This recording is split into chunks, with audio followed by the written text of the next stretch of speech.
with Arnold Dean. Hot talk, great guests. Weeknights at 6:15 from WTIC, Hartford. BBC Radio, Canada's public broadcast.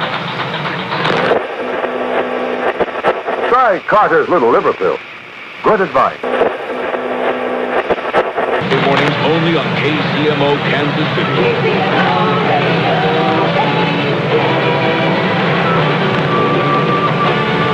It's 8 o'clock.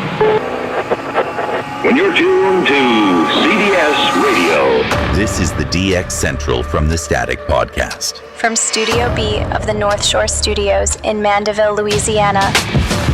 And welcome to the DX Central from the Static Podcast. I am your host, Lloyd Van Horn, here at the North Shore Studios here in Mandeville, Louisiana, and I'm in Studio B, and we just wrapped up another edition of DX Central Live, Season 6, Episode 15, and another good one. Lots of live DX, lots of shout-outs in there. We got a new one during our DX session, a new one from the Dominican Republic, which was unexpected. So you'll definitely want to tune in for that. We also, as far as our topics this week, we talked about FM season. We had our little burst of E-Skip that first week of January. It's a little tropo was out and around as well, but now that's gone. E-Skip is pretty much done for the winter season. Tropo is pretty much done as cold air comes in and stabilizes the atmosphere. You have cold air at all layers, so there's not really an opportunity for inversion layers to form. So Tropo's out, meteor scatters down to a trickle, and unless the sun gives us auroral conditions on FM for those who are in the northern latitudes, there's not much to do FMDX-wise. Or is there? We actually talk about that in this episode, what you can do right now to put yourself in a position to be ready to go once Tropo and E-Skip season returns back in the spring and summer. So this is the work you can be doing right now to put yourself in the best possible position to be ready for the upcoming DX season.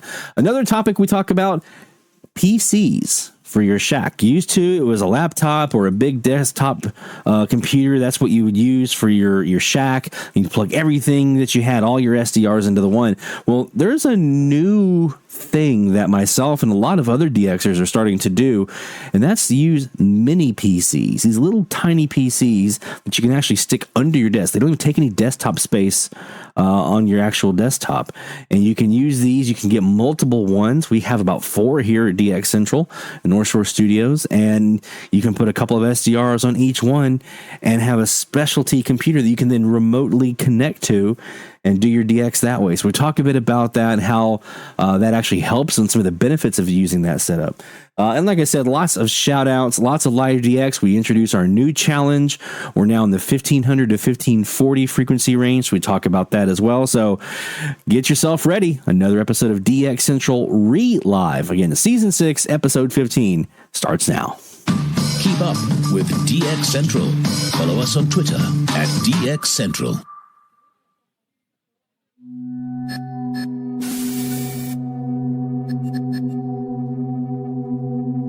Is your SDR screen looking a bit empty? Come on! Do you spend your evenings staring at a waterfall that has less activity than a frozen pond? Is the only signal you've heard in 3 days a religious station from 2 towns over? We know the feeling. It's January. The aurora has disappeared like your Uncle Roy's hairline. The tropo is gone. The meteors are sleeping. And the E-Skip is months away. You could read a book. Nah. You could talk to your family. But let's be honest, you won't do that. Introducing the Simu-D X3000, the world's first artificial propagation injector.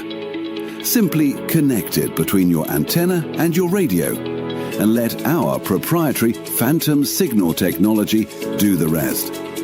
Experience the thrill of a massive opening right in your basement. Choose from our curated presets. Latin American stations that no longer exist. The 1998 Solar Maximum. The Caribbean Tropo Duct. And our most popular setting, the ghost of analog TV. But hey, we didn't stop at perfection. The Simu DX features our patented real frustration algorithm. It doesn't just give you signals, it simulates DX-related pain too. It will perfectly fade out a station exactly 2 seconds before the ID. It will generate synthetic splatter from a local kilowatt transmitter. It will even simulate your spouse asking you to take out the trash right when the band opens. It's so realistic, you'll forget it's all a lie. Warning, Simu DX may cause hallucinations, loss of time, and a false sense of accomplishment. Batteries not included. Reality not included. Simu DX is a subsidiary of DX Central Global Industries. All signals are fictional. If you actually hear a station from Mars, please consult a doctor. The Simu DX 3000. Stop waiting for the ionosphere to get off its backside. Build your own ionosphere and get to DXing.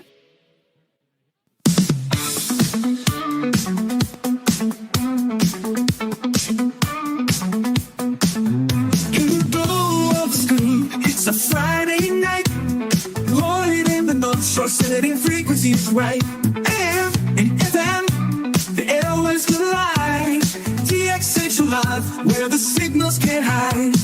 Tuning in the static, chasing down the sounds. Every single signal is magic we have found. All radios hum, the chatters all agree. DX Central Live is the place to be. Folks in the chat, shout out your call. From east to west, we're breaking down the walls. It's the magic of the night, where frequencies fly. Join us now on DX Central Live. From the Gulf South to your corner of the world, this is DX Central Live. Now here's your host, Lloyd Van Horn. It's DX Central Live from the North Shore Studios here on a Friday night in Mandeville, Louisiana. Greetings, my friend. It is Season 6, Episode number 15 that we bring you this evening for another edition of Live DX, DX-related conversations. Shout out, you guys are in the chat already going crazy. And Jerry, by the way, we'll probably get the Simu 3000 before we get the Ranger. So I don't know. I might be wrong on that one.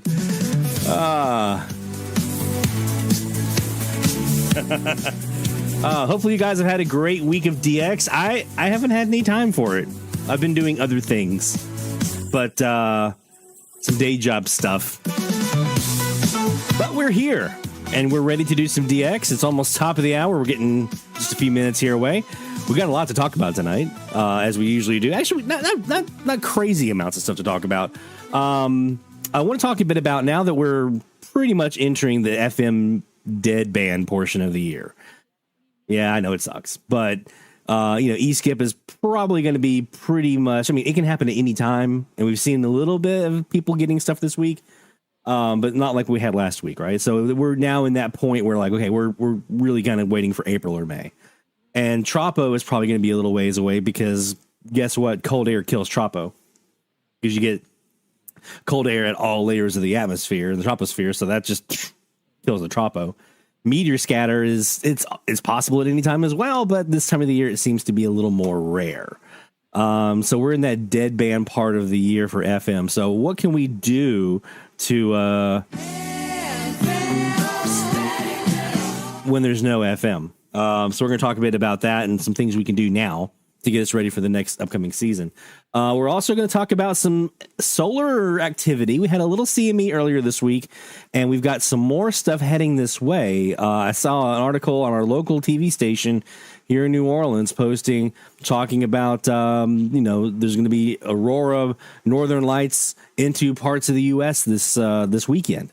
And so if the mainstream media is talking about aurora, that gets my attention, because that's significant enough that it could impact DX conditions in some capacity. So we're going to talk a bit about that.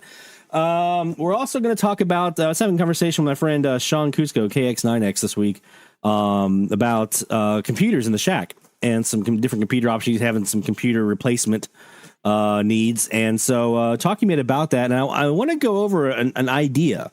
Something that I've been doing now that I think some of you might actually enjoy or have some success with. It may help you with your own DX efforts. So we're going to talk a bit about PCs for the modern shack and what really do we need versus what's kind of overkill these days. So we'll talk a bit about that. And, of course, your shout-outs and a whole lot more. But I want to get to some DX. It's DX time, my friends. DX Central Live Top of the Hour Alert.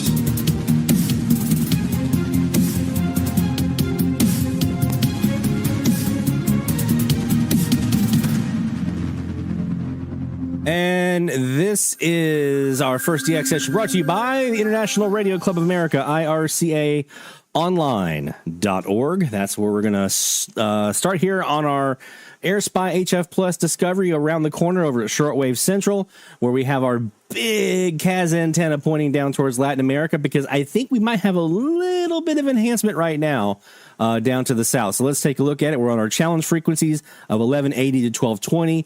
I'm going to start us off actually on 1190 and 1200 here to get us going here. So because 1180 is just going to be the Rebeldy wall, as you'll hear. There it is.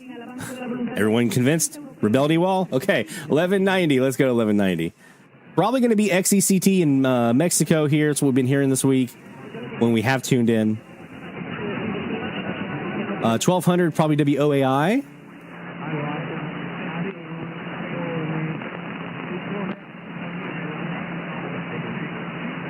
Not a lot there, actually. Pretty quiet conditions here. A bit attenuated.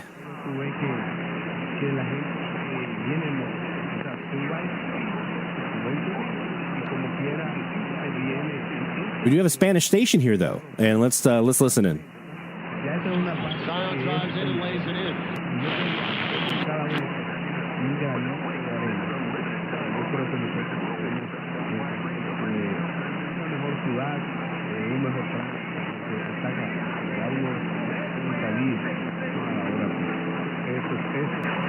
Bueno, estamos bien, pero este tema que hemos hablado acerca del mundo automovilístico, siempre la gente, yo sé que la gente, este segmento es uno de los más importantes. Bien, vamos a dar con el que recuerden que cualquier guía o de ayuda que podamos sobre los segmentos que tenemos, vamos a hacerlo. Mis redes son auto, ahora es autoturismo, mis redes, carro eléctrico, podemos realizar contenido, ya las travesías a diferentes puntos del país. Ok. Vamos a hacer esto. Vamos. Frente a la frase. Julián, entonces, para el próximo, un tema bien interesante para todos nosotros. Así mismo es. Y ya lo saben, pues, si quieren contactar, también vía WhatsApp, 829-6658, 829-765031. Ahí estaremos. Retornemos con una especialista en economía, finanzas, hablando de las tarjetas de crédito. Así que nadie nada. Quédese conmigo.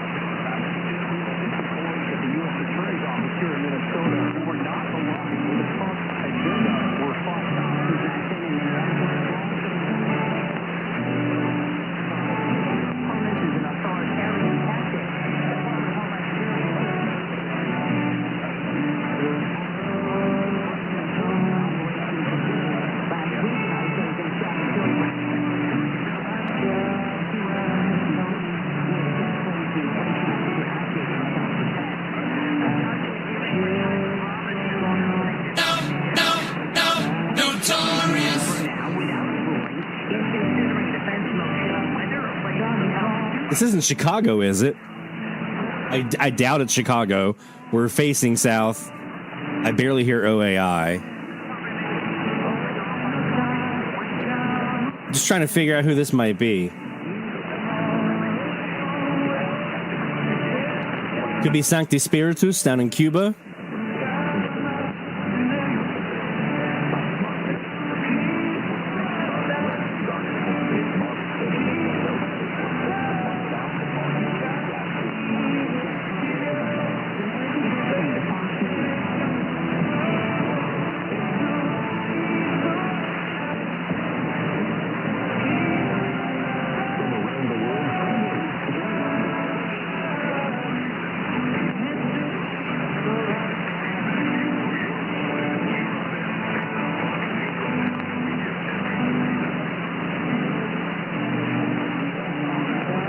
On 1200 Knoxville?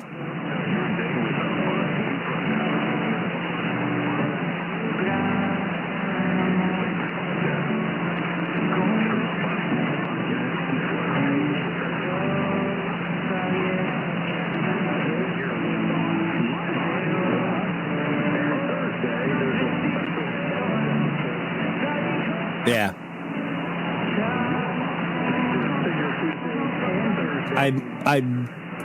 I'm leaning towards Cuba, but they've been so intermittent lately. Maybe it's Mexico.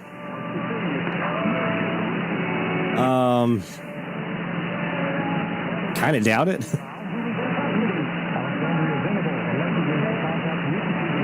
It could be one of these down in Central America, like let me look at Costa Rica. Let me pull up the Costa Rican kiwi here.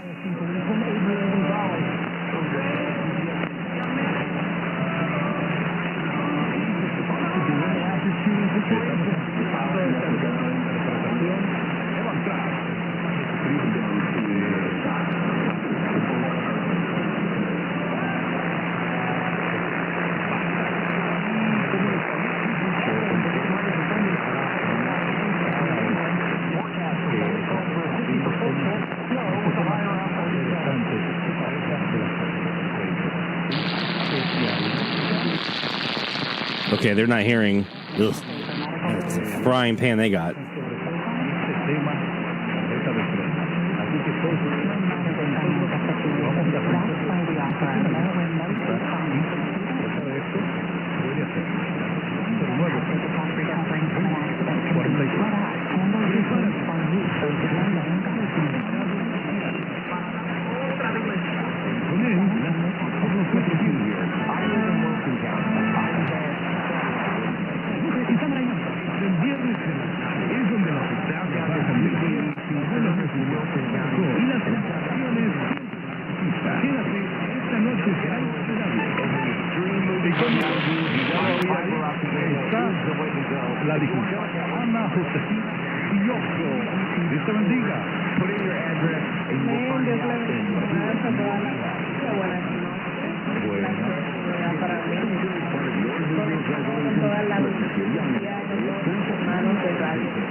Maybe Dominican?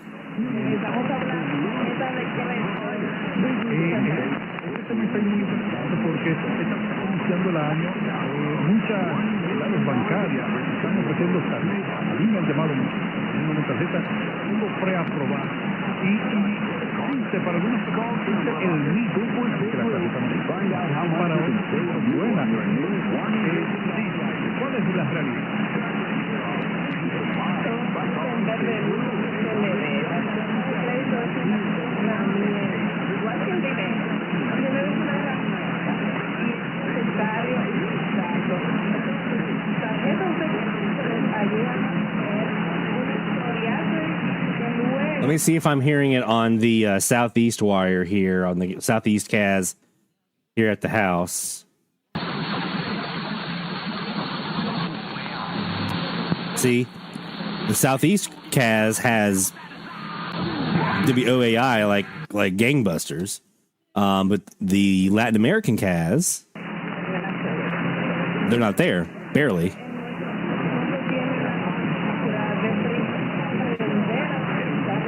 Oh, that's such a great antenna. It just reminds me how good that antenna is.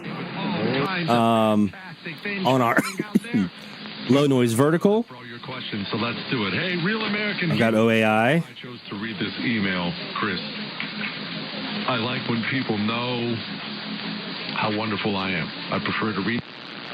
I try to cut out as much commie crap that I purchase as I can, but I can't. I can kind of. Stop shopping at Target. Their deli is awesome. Okay, they're louder on the east wire. And I don't feel like I'm going to be stabbed at the one here in Tuscaloosa as opposed to the Walmart. Does this make me gay? Well, one, yes. But two, I've never, ever judged you for where you shop. All right, so whoever this is, it peaks a little bit to the east, south, southeast. So that puts Dominican Republic in play here, and that's a rarity for here. Oh, you heard the radio vein?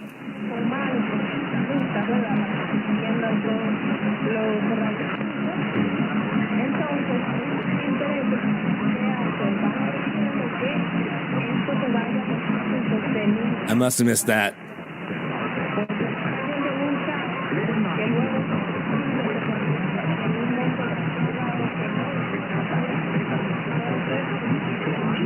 Okay. That's a new one. That's the number 2 from Dominican Republic here. So that would be new for us. That's awesome. That is, I'll take that one. Yeah. Nice. I'll go back and I'll go back and review the live stream when we had that audio running to make sure I can pull that out and grab the ID, but before I put it in the log. But yeah, that's awesome. Nice. Thanks, man. Thanks for the confirmation. Before I said that, there was an ID by the female. Okay. I will double check that. That's a good reference point. Thank you. All right, so let's take a quick break, and when we come back, I want to talk a bit about FM DX. We're in that part of the year where, okay, FM is pretty much a done deal for now. It's going to come back with a vengeance in a handful of months here, but for right now, FM is probably back burner to a lot of our thoughts. However, if you're a hardcore FM DXer or you're just wanting to get a jump start on the FM season, there's some stuff you can do right now that I'm doing right now to prepare myself for the upcoming FM season. It'll get you ahead, and you're not going to have to scramble. And, you know, if things do break open, especially a little earlier than usual, you'll be ready. So we're going to talk about some of that. We're going to talk a bit about some of the auroral conditions that we've seen kind of playing around here a bit this week and what to expect for this weekend, because we may have some more heading our way this weekend. And of course, we have your shout outs to get to. We have a new challenge to announce later on this hour. So don't go anywhere, my friend. There's plenty more DX Central Live coming your way right after this. DX Central, because we're all about radio. Visit us at dxcentralonline.com or check us out on YouTube. Search DX Central. Keep up with DX Central. Follow us on Twitter at DX Central.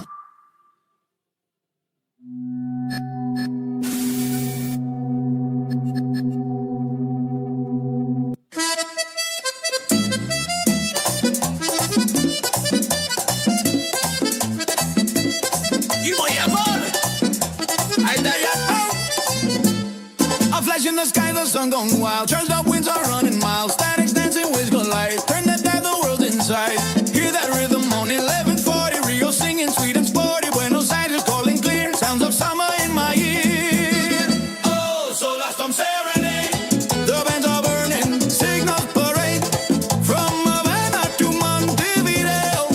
The tropic tunes begin to play. Oh, so last I'm serenade. Every flare.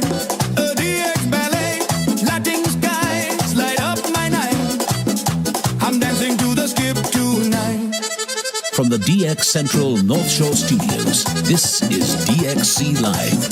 Now here's your host, Lloyd Van Horn. It's DX Central Live from the North Shore Studios here in beautiful Mandeville, Louisiana. And we might have a little solar storm serenade going on this weekend.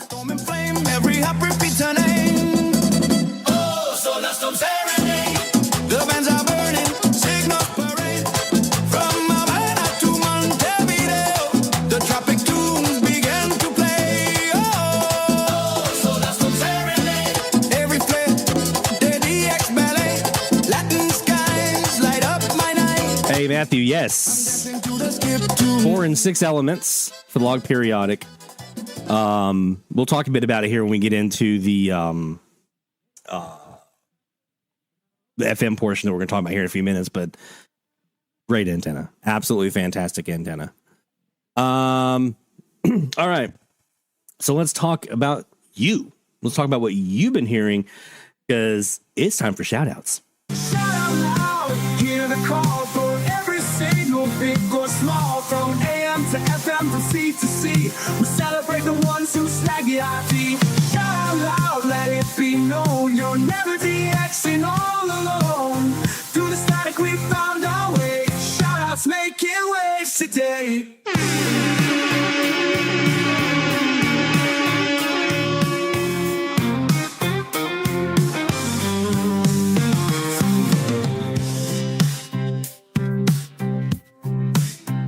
Oh, thanks, Barry. Appreciate it, bud. See, doing the work. Doing the work, man. Because we got each other's back. It's shout out time, so go to dxchallenges.com/shoutout if you have not yet done so already.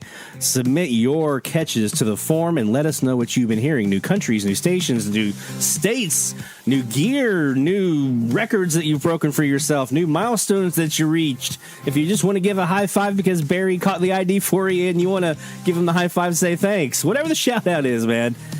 Submit that in the form, send that in to us, and we'll give you a virtual high five here alongside with you. All right, let's start off with Chuck Ripple up in Virginia, NS Norfolk, in the chat, using a Win Radio G33 DDC that he bought from Grove Enterprises. He says, man, I'll tell you a story about that here in a minute. Let's get to your shout out first. And a different type of directional antenna. This antenna is a multi-band receive-only sloper fed at 100 feet level and uses a tower as a crude, maybe 5-ish dB reflector. However, it does hear very well. And he got himself something new here. Let's see what he got. It says, and he says, new log, new state. Let's see what you got. News, weather, and traffic on News Radio WFLA, Orlando. I'm Andy Wow. Tariffs, inflation, tax. Is it FLA? Every day, news, weather, and traffic on News Radio WFLA, Orlando. I'm Andy Wow. Tariffs, inflation, tax. Nice, man. Got you WFLA from Virginia. I'll give you that new log here, bud.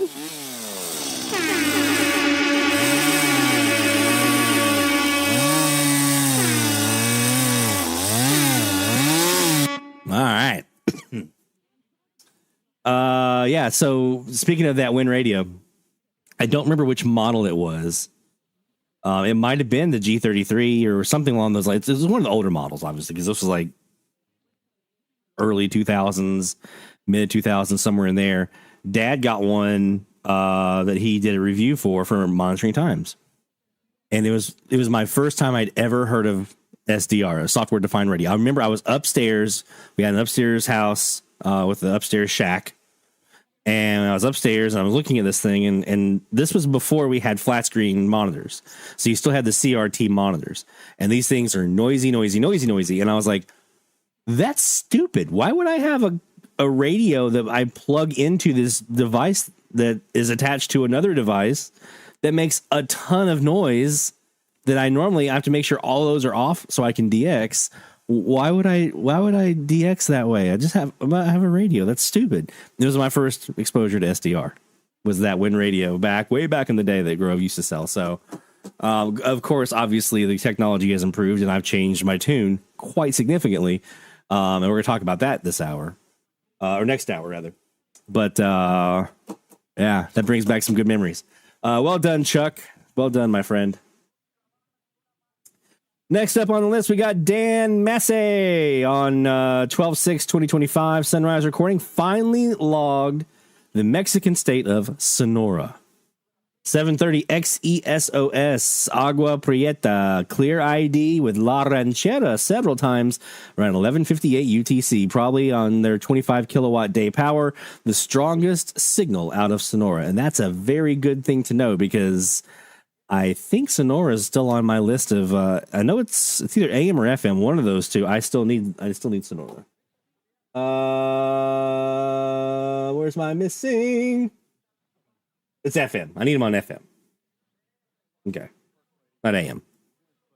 So we got a log, because you got the log. Hey, mamacita.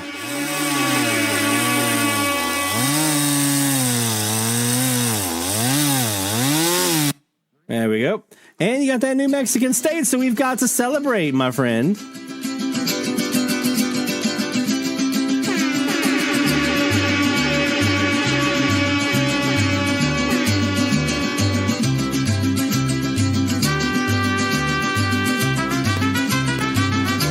Well done.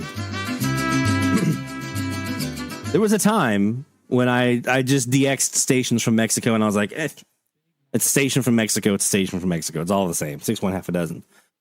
And then when I was living here, I suddenly realized just how many different Mexican states that I had heard. I didn't track my Mexican states because I was like, I'm not going to hear all the states. That's impossible.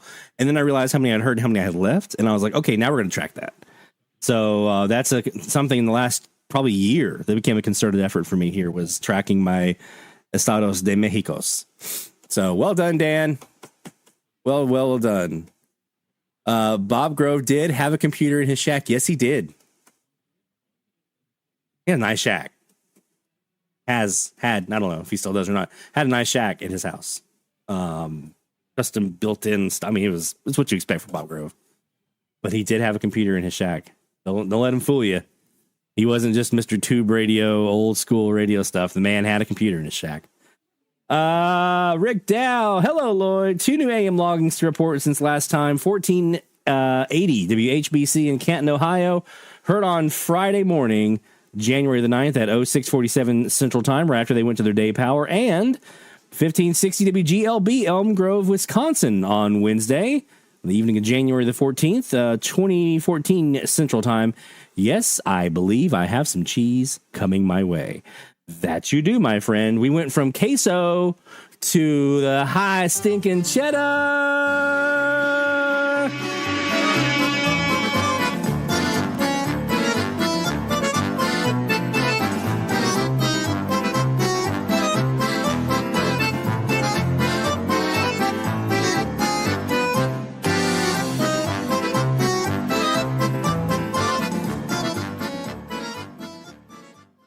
The first piece of radio gear that I ever owned that I purchased with purchased with my own money. I'll tell you the story about that. Was from Grove. My first piece, it was actually a scanner. It was a Uniden Bearcat BC 890 XLT. And I got it by working at Grove in the shipping department the summer that we moved to North Carolina from here in Louisiana. I worked and I was 14, I think. And so I wasn't like working yet, but I put in hours at the shipping department because I had nothing else to do that summer because we weren't in the house just yet. And so I worked and helped ship some products out. So if you bought something the summer of 1993 from Grove Enterprises, there's a very good chance that I'm the one that packed it up and shipped it to you. And then, totaled up all my hours and turned that in for a piece of gear. And I wanted the Drake SW8, but they were like, let's go a little bit lower than that. So we got the Bearcat 890. And then right after that, trunking came out, and that was already obsolete. Well done, Senor Rick. We're going to saw a log here for you as well.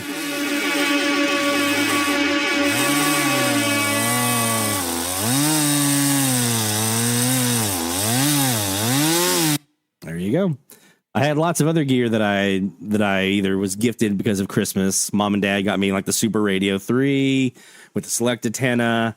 We had their radios. I had a Panasonic RF 3100 that Mom cut her teeth on shortwave. I cut my teeth on it from AM standpoint, and then went to the Drake R8. That was my favorite. The Drake SPR4 is another one, especially when we had that one plugged into the Kiwa Air Core loop. Oh my gosh! Back when you could actually do that and have your antenna sitting next to you that you could turn without having to worry about the noise in the shack. Jerry Hart, you're up next, my friend, from the state of Nuevo York. Only a couple this week from the 11th. At 1200 UTC WBPZ, 1230 Pennsylvania, Lock Haven, Classic Rock, new. And on the 15th at 1159 UTC WIXE, 1190 in Monroe, North Carolina, new national anthem and country music. So some log sawing for our friend Jerry.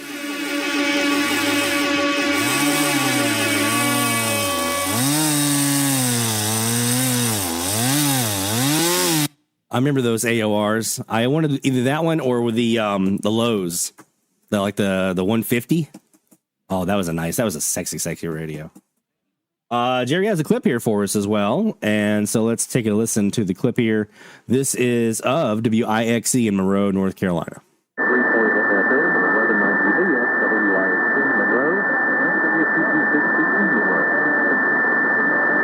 There you go. All right, man. Well done. Let's see how many more we got. We got quite a few in here. Very nice. We'll keep going. We'll do a couple more here. Speaking of David peed up in Maine on January 10th. When I fired up the receiver, I quickly noted several TA carriers. And once again, not the typical ones I usually see. 864 seemed to be the strongest, so I started there. I quickly had audio fade-ups, some lasting a couple of minutes. There are only 2 stations listed in Europe, Middle East, so I didn't have to search that much. The programming was a typical Middle Eastern chanting and singing mixed with Arabic speaking. I quickly matched it to a Kiwi in Cyprus. From there, I was able to match that to a stream, to the stream of Quran radio in Egypt. New country, number 39. I'm telling you, man, I see you guys getting all these transatlantics. I miss living on the coast. I miss it. As far as like the DX and stuff goes, I wouldn't trade where I am now. But I would like to have that access to the coast for the DX perspective. New country, so we got to stamp a passport here for you. Hey, Earl. My friend. Egypt, 864. Passport stamped and log sawed as well for our friend David peed up in Maine.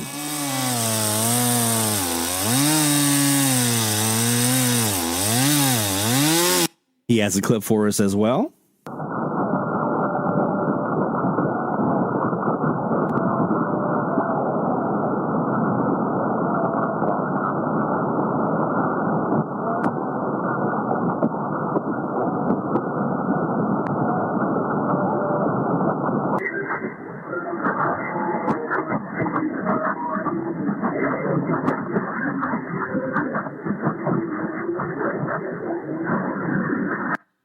All right.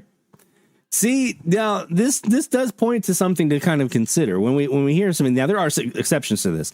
There are times when we hear some of these clips from some of these transatlantic stations or down in Australia, New Zealand, and you're like, wow, that's actually pretty loud. That's easy to hear.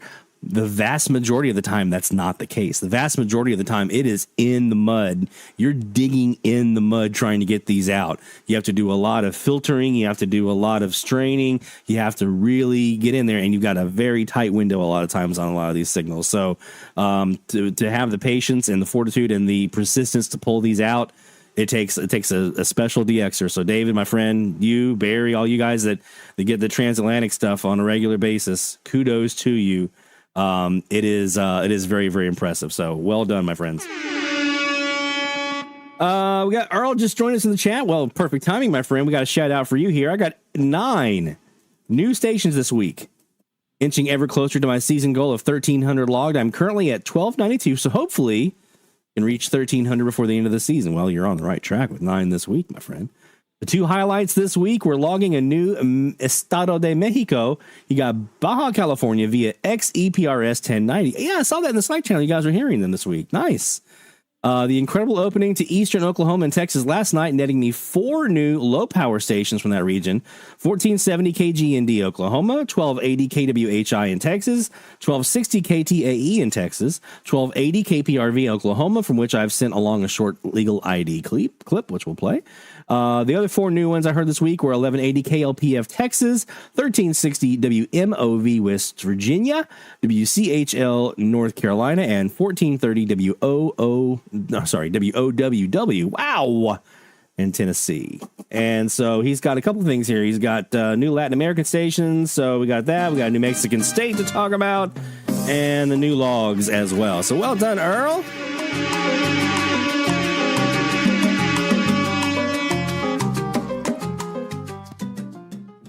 Oh, man. 1521. That was the first TA I ever heard. First time I ever heard a transatlantic station. I was in Greer. And my ICOM R72 and a long wire that I had just randomly up in the backyard. It was kind of a Z pattern, some weird thing. I was just going from this tree to that tree. I was just trying to get along, and picked up Saudi Arabia. This was probably 2012 that I had that, and so you haven't heard him since. You also got a new Estado de Mexico, did Earl, so we're gonna get you that.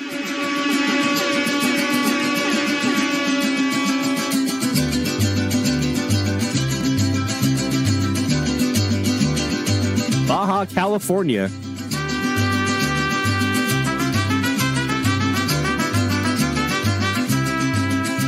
I'm still searching for the Sur.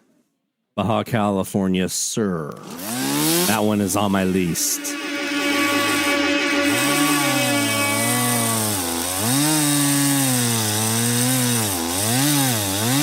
There you go, man. Well done. And we have a clip from Earl to listen to here for, this is KPRV 1280.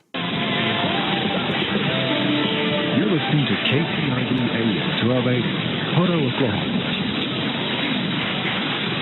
That'll do. That'll do. That's a nice, short legal ID clip. Yeah, that's a very nice, clear one. No doubt about that. Well done, my friend. Let's do a couple more, and then we'll put a pin in the rest here for our second hour. Keegan, Arkansas, Boot Crew North, 870 WPWT in Colonial Heights, Tennessee, Timeless Country, 96.3 The Possum at 0101 Zulu on the 16th of January, 657 miles with WWL nulled. And 830 KDRI, Tucson, Arizona, with a Tucson reference and local car dealer ad at 0114 Zulu on the 16th of January, 993 miles with WCCO nulled. So well done to Keegan, our friend just up to the north of us here, getting a new one on 870. And they were on Naughty Naughty when they shouldn't have been. And KDRI in Tucson. Actually got Colonial Heights. Here, had used Linrad to completely phase out local WWL, or mostly phase out WWL, which is not easy to do with our our big stick here down to the southwest of us, across the lake, 50 kilowatts. Not easy to get rid of that one, but we did. We got WPWT for a new one on 870. Anytime I can log a station on 870, I'm like, yeah, that's good. That's nice. That's nice. I think I'm up to 7 or 8 now on 870, which you wouldn't think. I mean, a 50 kilowatt station, and I've got 7 or 8 stations on there. And now the domestic ones are hard to get. When I do get those, they're usually because someone's on when they shouldn't be, like WPWT. But otherwise, it's the stuff down south. I would love to hear the Tucson. Arizona is another state, like Minnesota. Arizona is another state that, for some reason, this doesn't really line up very well here. We got one more here. Actually, 2 more. We'll do 2 more, and then we'll put in the rest for after the into the next hour. So 2 more. Our friend Kaz, Neo Kazraz up in Illinois. The Kaz. Yes, the Kaz. 1260 KTAE in Elgin, Texas. Thanks to Earl for alerting me to it. Also, very AU conditions tonight. You saw him earlier in the chat. 1520 to be NDO, Apopka, Florida, with the Haitian Creole. So there we go, my friend.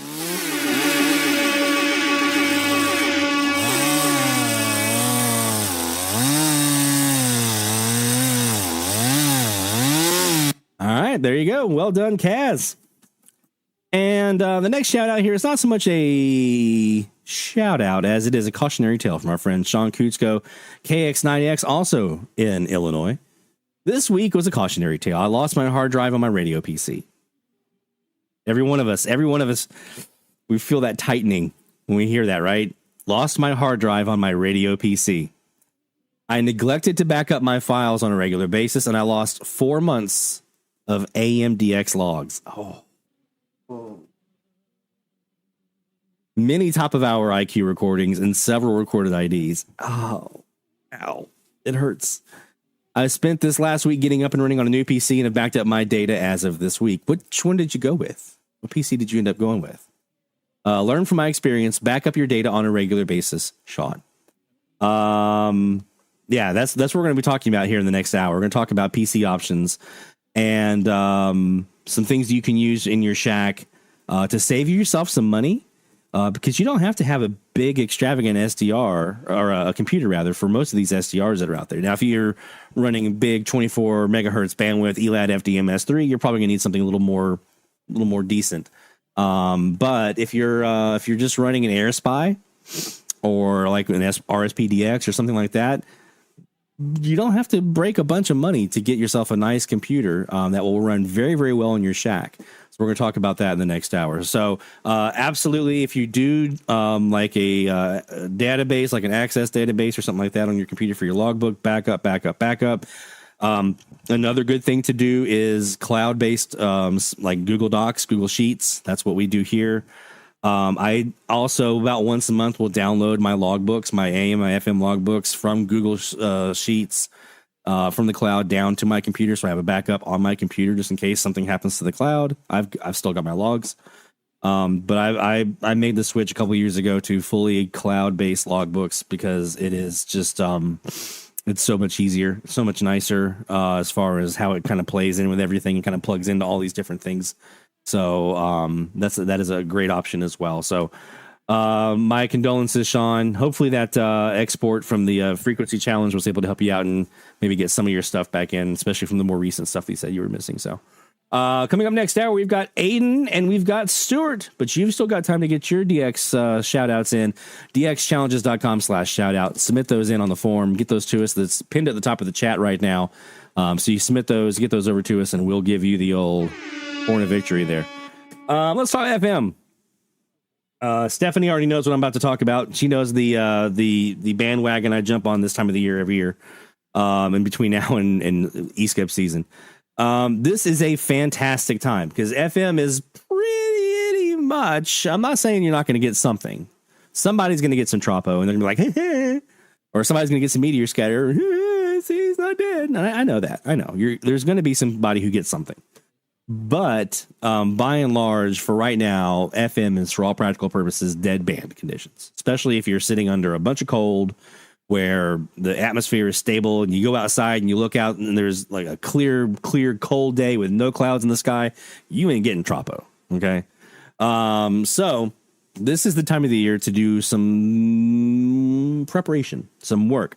So number one thing you can do, and this is the best time of the year to do it, was when the band is dead, is a local band scan. And a local band scan, for those who might not have heard my spiel before, is where you actually sit and you go frequency by frequency and you notate what you did or did not hear. Okay, that's the other thing that a lot of times I used to forget this. I would just notate what I did hear, but I wouldn't notate necessarily what I didn't hear. And that was something that once I flipped that switch over and I started doing that in my band scan, I noticed a difference. I'm trying to pull up my band scan here. I thought I had it handy. Let me just do a search. Band scan. Here we go. I found it now. Let's go up here on the computer. So this is my band scan. I do at least one a year. Every year, and you're going the entire band from 88. Actually, go do check at 87.7 because some of you guys have stuff down low. From 87.7 all the way up to 107.9. Okay, and you're going every single 200 kilohertz spacing. So 87.7, 87.9, 88.1, 88.3, and so on. Now, what I do is I notate.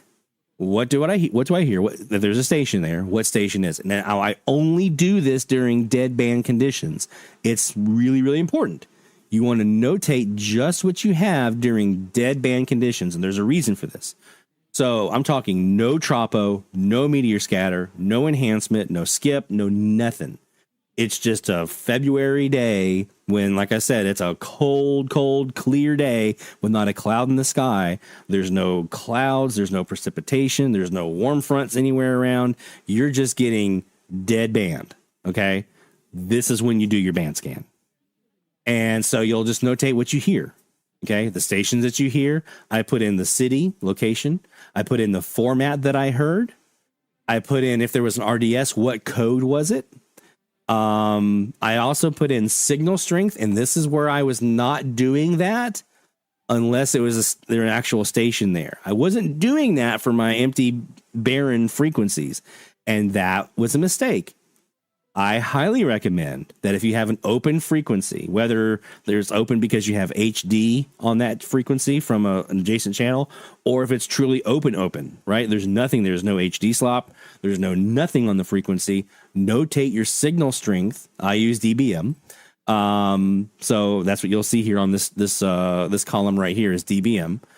I notate what the signal strength is dead band, because if I go in there and I'm seeing something higher than that, that means there's something there, right? I'm getting something where dead band, I know my noise floor here is around 116.8 on that particular frequency right here on, what frequency is that? 92.1. 92.1 is one of my most productive frequencies here in the Maddenville area. And its noise floor is about 115 dBm, right? So that's where I know that I can expect anything that's weaker than that, probably going to be in the noise. Anything stronger than that, I've got a chance at hearing. Okay. And then I notate every single frequency, whether it's open, HD, a station there, a strong one, a weak one, whatever. I notate the signal strength that I see on my SDR. If you don't have an SDR, you can do like a SINPO type thing, like a 1 through 5 scale. Like this one's a 5 because it's a strong, or like a 0. Just notate some sort of indication of what you normally would hear deadband on that frequency on signal strength, whether there's a signal there or not. If it's a station that I hear there, I also notate their bearing. That way I can get an idea of what stations or what directions are they coming from. So I know if I'm going to be turning my antenna, what stations might I have in my way if I'm pointing to the northeast versus pointing to the west versus northwest or whatever. I also put in there additional notes. So like, not as strong as they were last time, or the format change or an RDS change or any kind of little notes that I want to put in there.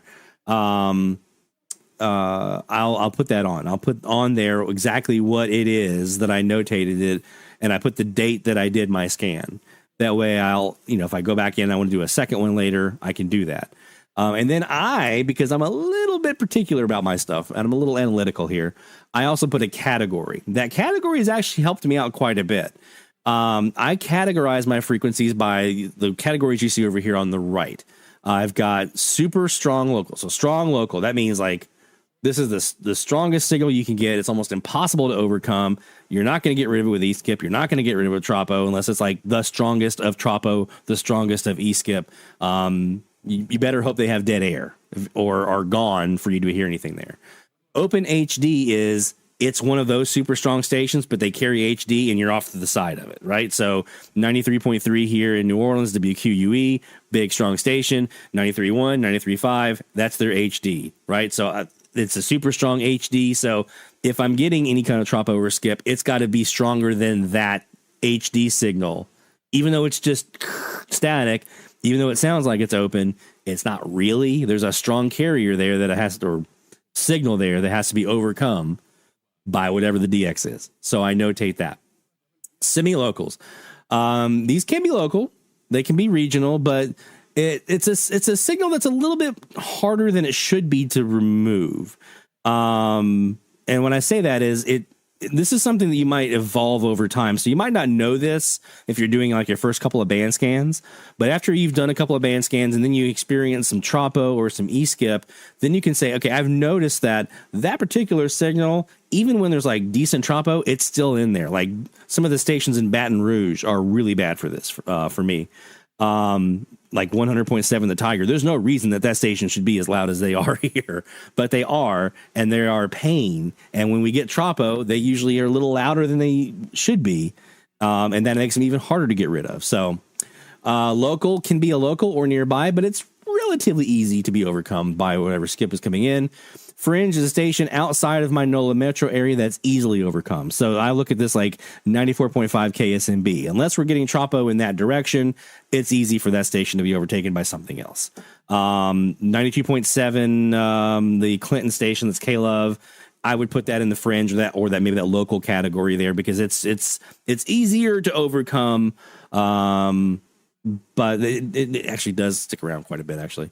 Open, there's nothing here. There's no HD. There are no signals, nothing. That 92.1 that we saw, it's just open. These are the most important frequencies on your band. Those are the most important. That's why I put them in green, because I want them to stand out. When you are looking for DX, tropo, meteor scatter, E-skip, these are the first frequencies you check. These should be the number one stations you have programmed in on your SDR software. Like I've got with my ELAD FDMS3, I've got full band coverage. So I've got a receiver that parks on every single one of those frequencies. And it just sits there and looks for RDS. Or I can just very quickly bounce between them and to see, okay, is there an opening? Those are the most important frequencies on your entire band. I'm talking no HD, no signals. It's just open, open, open.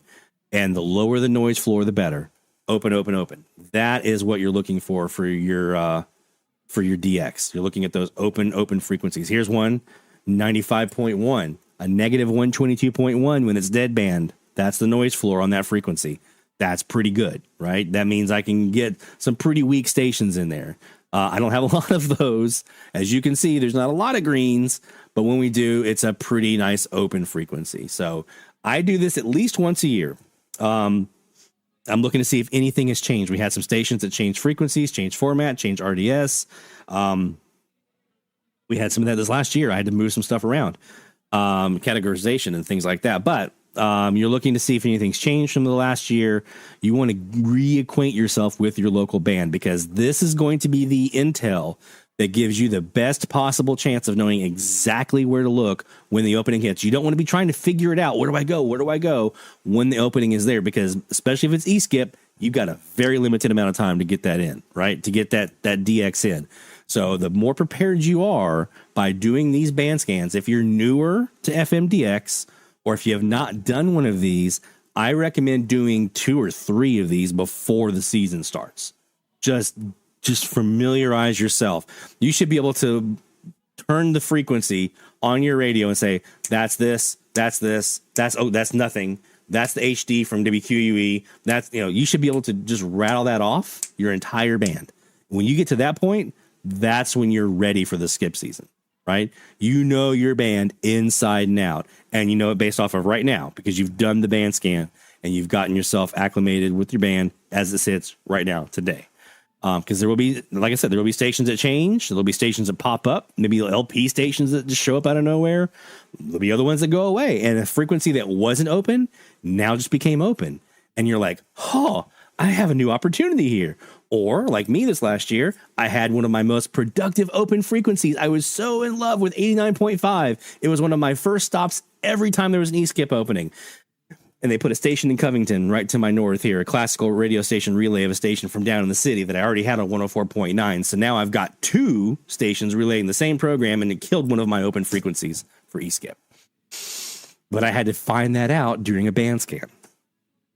Some other things that you can do here to prepare yourself for the upcoming DX season. This is some of the work that I'm doing now. Look at your setups. Start going through and evaluating, okay, I saw Matthew talking about an external antenna, looking at one of the NF antennas, like the log periodics, things like that. I love mine. I love my log periodic because with the full bandwidth SDR, that full bandwidth log periodic means I don't have any dips in the band that are as with a Yagi, it's tuned to a specific frequency, like 102.1 or whatever it might be. So there'll be dips in your overall FM band frequency range where it doesn't perform as efficiently or as well on those frequencies as it does on the frequency it's tuned to. With a log periodic, it's tuned to multiple places within that span of your FM band.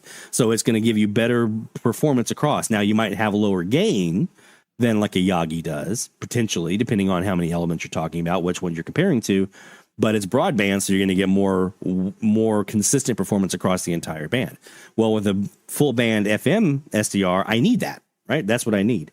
So start evaluating your setup. What do you have? What's your gear that you're working off of? How did it work for you last year if you did something?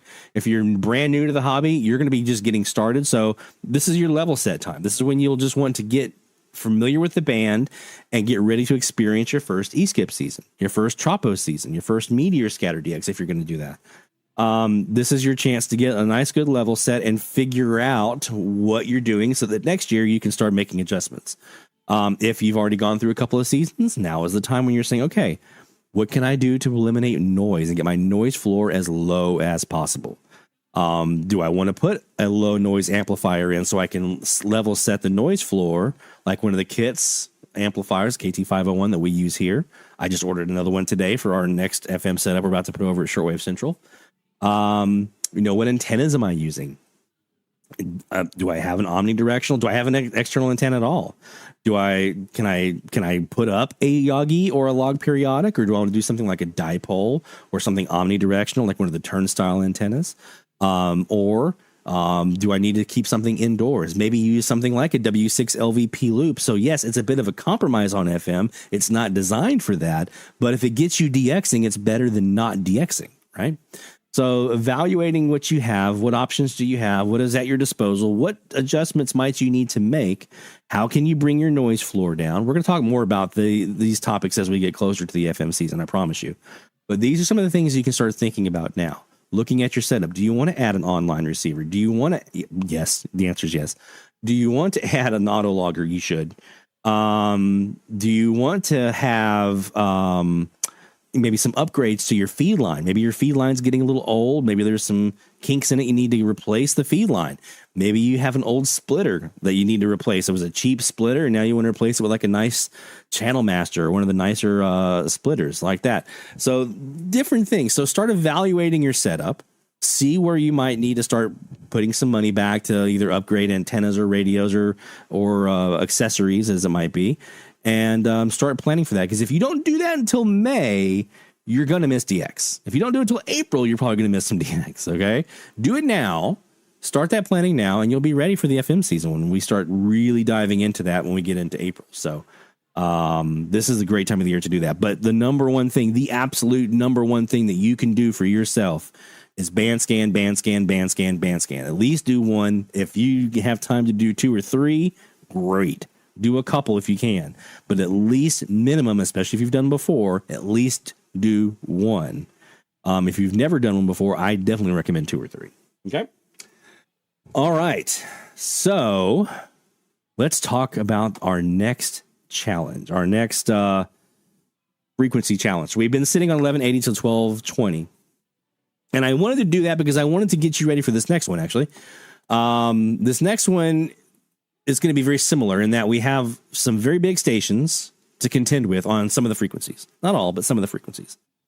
But there's also a good amount of stations, I hope you've seen that this week, that are there from sunset, sunrise portions of, the gray line times of the day.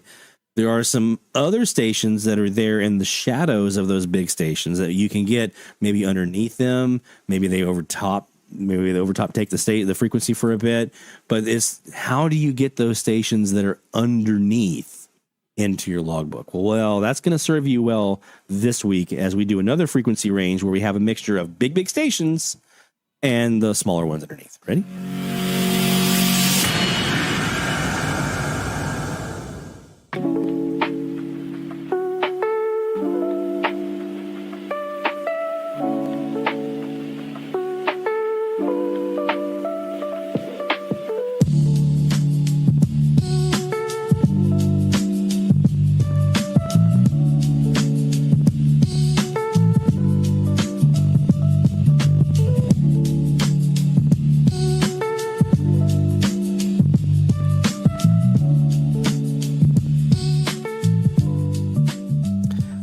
This is one of my absolute favorite frequency ranges that we ever do on the frequency challenge because there's a little bit of everything here. You've got some really big stations like WLAC and WCKY and some of these others. You've got some really big stations that clear out the frequency. You've got some good stations you can hear underneath them sometimes, including some good Latin American, Caribbean, kind of Pan-American stuff. You've got the Bahamas on 1540. Ecuador makes an appearance on 1510 very regularly for folks in the U.S. You've got stations down in Mexico. You've got a bunch of different stuff here on this range. 1500 to 1540. So there's a little bit of something for everybody here, for most everybody. I know there's going to be folks like our friend Jacob up in Minnesota who has to deal with KSTP on 1500. That's going to be a beast, right? That's going to be a beast, especially if they're like super, super wide like they've been in the past. So there's going to be that. And Barry's got to deal with LAC.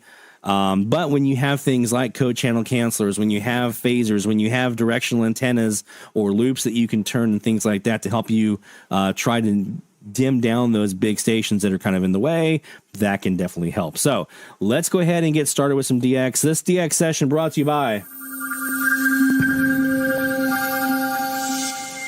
the National Radio Club, NRC, nationalradioclub.org is website. DX Central Live, top of the hour alert.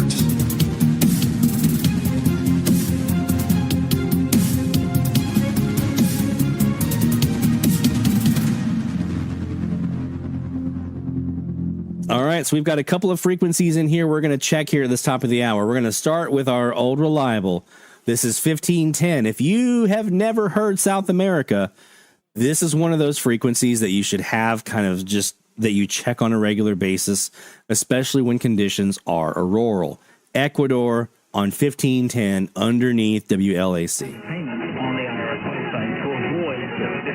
This always tells me exactly how the band is. If I hear a loud LAC and from Ecuador, I'm not getting a lot of stuff down to the south. If it's flipped, that's a different story. Absolutely true. Station before I came to we had our own company in our town. Same thing here, David. Same thing. Sometimes we get a little bit back if the essence is a little bit too much, but you'd rather that. Well, you get hit with something in pieces like this. That's correct. You want to do about it. If you guys want a great pro CCA mold agent, we've got our own network of experts connected to you and will help you just like Ramsey would. So you can listen at BrainDeepSystems.com/extra in your area. Don't wait. Don't be that person. It's April 13th. So this is where I can use the code channel canceller to get rid of the station I don't want, WLAC, and try to use that to enhance Ecuador.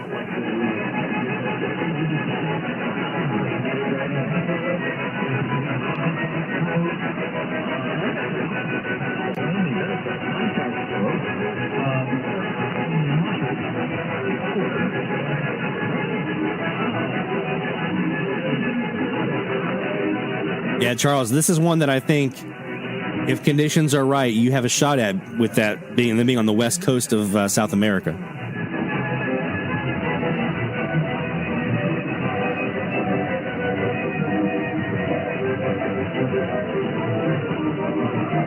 There they are. There's Monumental.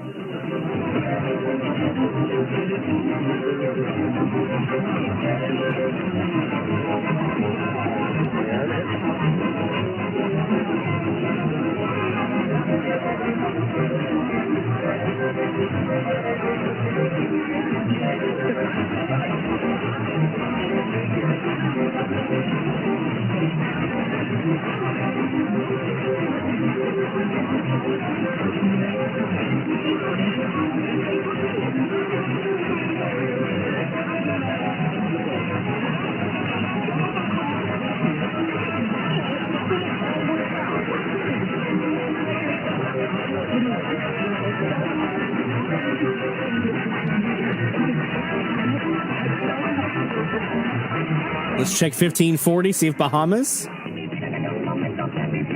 Oh, I forgot. I've got a local here out of Gretna.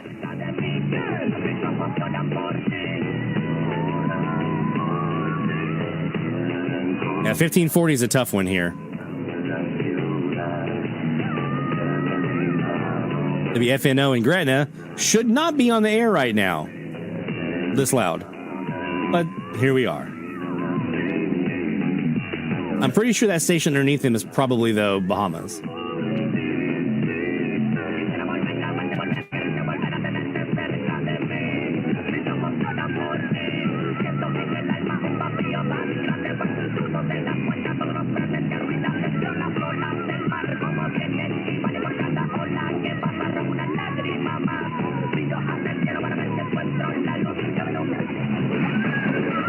There they go. When you can't find the carrier, use the auto-tune.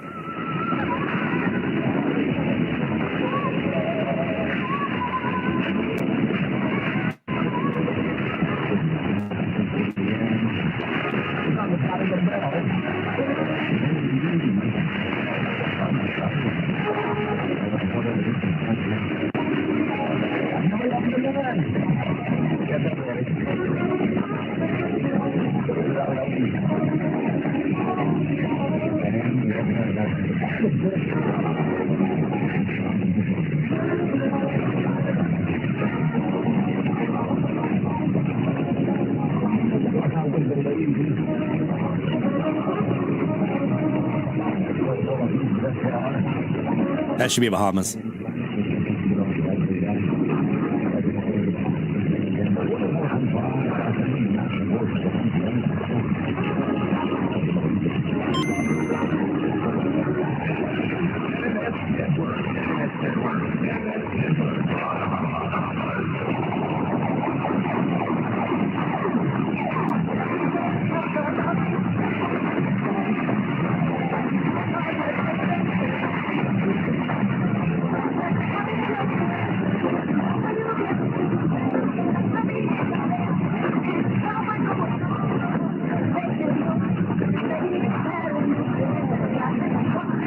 So we've got Bahamas here on 1540.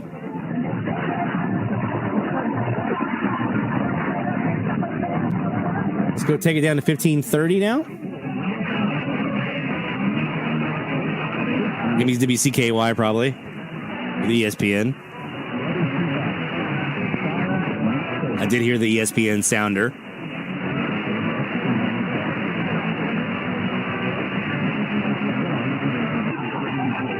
$15.20.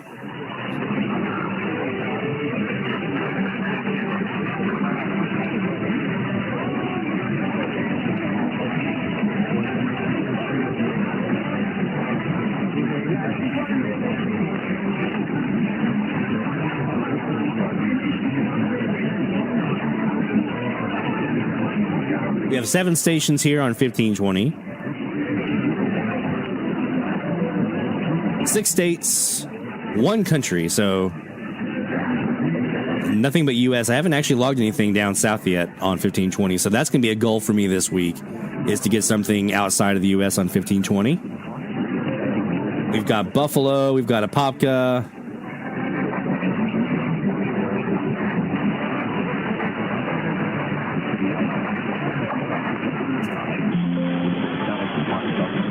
We've got Lafayette, Louisiana, Cypress, Texas, Indian River, Florida, Oklahoma City, and Sikeston, Missouri. Those are the stations we have here on 1520. Let's see here. Here's my logbook analysis page here with our 1520 totals. Yeah, Battery and Kia would be great. I have not gotten anything from down south yet. So if we get a little bit of an enhancement this weekend, that'll be what I'm looking for. 1510, we know it's there.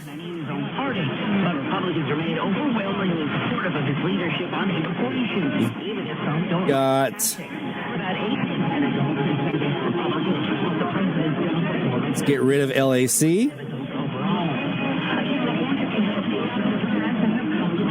We had Radio Monumental in here a few moments ago.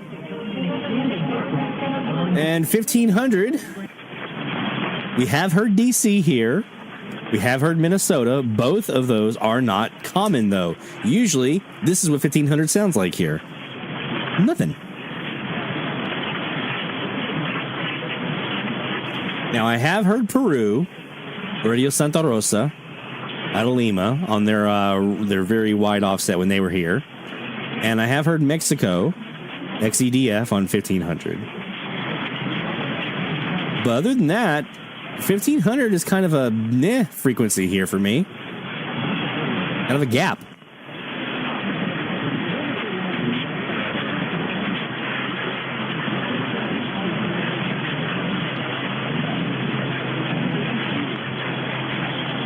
Would love to get 1520 out of Columbia. Would love that.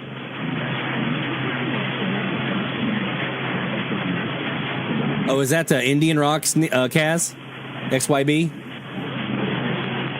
Yeah, it's them and the Haitian Creole duke it out here.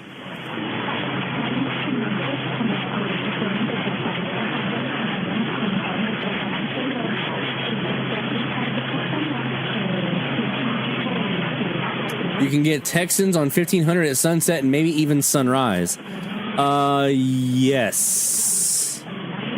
I have not done any sunrise sunset skip on 1500 if I remember correctly. Let me frequency charts. 1500.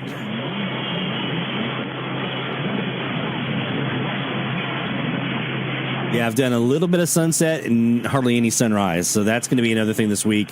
1500, doing some gray line. 1520, trying to get down south. Those are some goals for me this week. So, going to be an interesting frequency range. I love these frequencies. There's a lot here to be excited about and to try for, but it's going to be a matter of, can we actually pull it off? Can we get some of this stuff? So let's take a quick break. When we come back, we're going to have more to talk about on the live DX side. We're going to do some more live DX. We got a couple more shout outs to get to. I want to spend some time talking about PCs. Based on Sean's experience he had this week, we were talking about a PC replacement for him in the shack. So I want to talk a bit about some of the strategy that I'm using now, because it's a little bit different than what it used to be. How I used to do my strategy. I used to buy like one big PC to rule them all and try to fit all my SDRs in there with a bunch of SDR ports or USB ports. But I'm not doing that anymore. And I'm going to tell you why and what I am doing that I think may help some folks that are having a hard time breaking into the SDR world. Might give you some options to be able to do that. So don't go anywhere, my friends. More DX Central Live is heading your way right after this. And DX Central, because we're all about radio. Visit us at dxcentralonline.com or check us out on YouTube. Search DX Central. Keep up with DX Central. Follow us on Twitter at DX Central.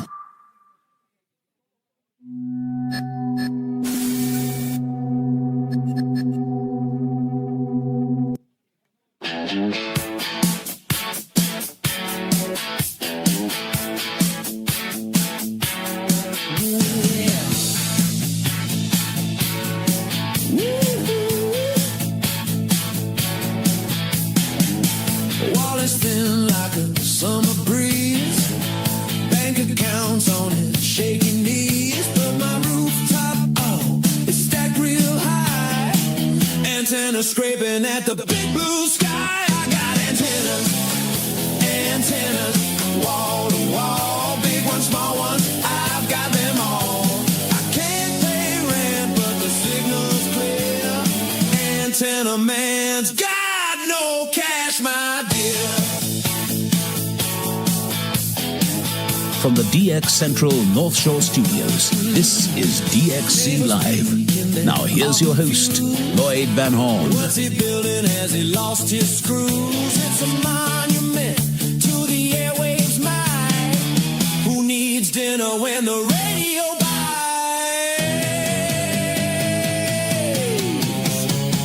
Static hum. It's DX Central Live from the North Shore Studios in Mandeville, Louisiana. Here we go.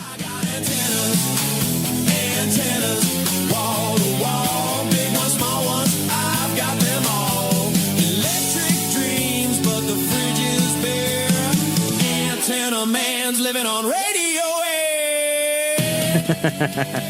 Oh man, you gotta have priorities. The fridge is bare, but you got those antennas up, right? So it's Stephanie.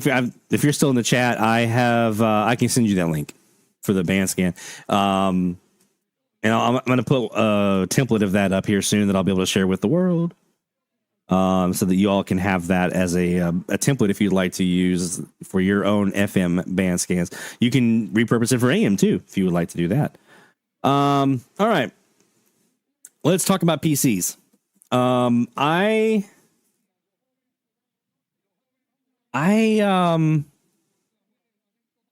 when I first got back into DXing back in 2012, and well, actually, let me fast forward a little bit. When I started doing SDRs in 2018, I had a laptop, it was either Gateway or HP laptop I was using, and so I was running through that, and then I was like, wow, I'm going to have this AirSpy, I'm going to have this this RSPDX, I'm going to have a Perseus, I'm going to have this, I'm going to have all these SDRs. I was like, I need a big PC with a bunch of USB ports on it. So I spent a decent amount of money on a PC and put all of my SDRs into it. So then I'm like, well, if I'm going to have all my SDRs, now I have to have enough memory and overhead with enough cores and things like that on my processor. I need to have a fairly decent graphics card on there so I can have the good graphics processing if I'm running multiple SDRs at once. So I got a pretty nice computer at the time, and then that computer died after about 5 years or whatever it was. And then I got to thinking at the time, well, actually, even before that happened, I had already started adopting the use of mini PCs in my shack. And the reason I started with those was I wanted to have a specialized, like, this is my computer for this purpose. Like, this is my FM autologger PC. This is my FMDX PC, where I'm going to put most of my FM SDRs. I have one big PC that I have here in the shack that I use for like all my video editing for DX Central, and this live stream that you're watching right now is on this big custom built PC that I have. So I do have one big old PC sitting here in the shack. But if I didn't have to do the video production and the video editing and the music production and the audio and everything and the live streaming and all that stuff, I wouldn't have this. I would have more mini PCs. These mini PCs, let me actually show you guys what I'm talking about for maybe some of you who might not know.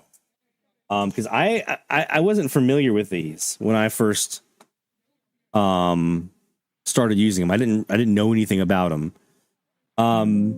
So when you think of, like, I would go on, like, used to what I would do is I go to Newegg, or one of those like Tiger Direct or one of those. I hate Tiger Direct.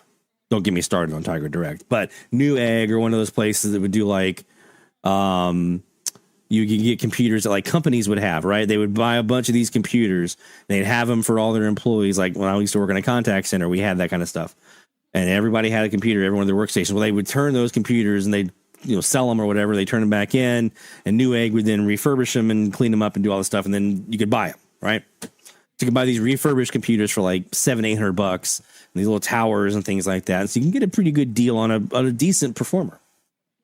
That was what I used to do.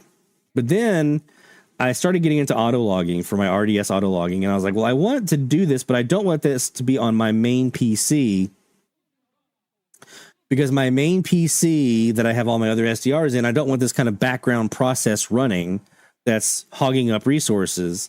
I want to just have a different computer for that, but I don't want to buy a new like Dell tower. I don't want to buy another laptop because those, then you have a battery and all the other kind of stuff you have to deal with and everything else. So what I started doing is I started doing some research and found these guys, these little computers, these little mini PCs. And so rather than spending $900 or more on a tower or whatever it might be, or God forbid, even a laptop, I would just get one of these little guys for like $200-300. And with these, there's a couple things you have to kind of keep in mind about them, and I'll talk about that, but they're super small. I've got two sitting over here in my SDR rack, and I have this like 3M super hook and ladder, whatever it's called, Velcro, 3M stuff, and it's like plastic. It's not actual Velcro, like fabric. It's like plastic fastener, and you can hold like 20 pounds with this thing. I've got this little guy here with that Velcro mounted up underneath my shelf. So it's not even on my desktop. It doesn't take up any desktop space whatsoever. And then you can do all your cable management and everything you want to do to kind of keep everything out of the way, tucked away, nice and nice. But I've got these little guys. And as long as you've got enough USB ports to support what you need to do, which we'll again talk about that in a second. An AirSpy HF Plus Discovery, as an example, using SDR Sharp software is almost no processing power whatsoever on your PC. It takes so little processing power to run AirSpy HF Plus Discovery on SDR Sharp. SDR console is pretty similar. It's a little bit more than SDR console, but it's pretty similar. It's relatively low on your processing power and your graphics power and stuff that you need to run that program. So what I've done is I've now moved. I've got one in Studio B that I have an online receiver, a TEF headless online receiver on that PC. I've got an auto logger. Well, no, I'm sorry. Let me back up. That is now on a TEF desktop. I've got the headless online receiver on here.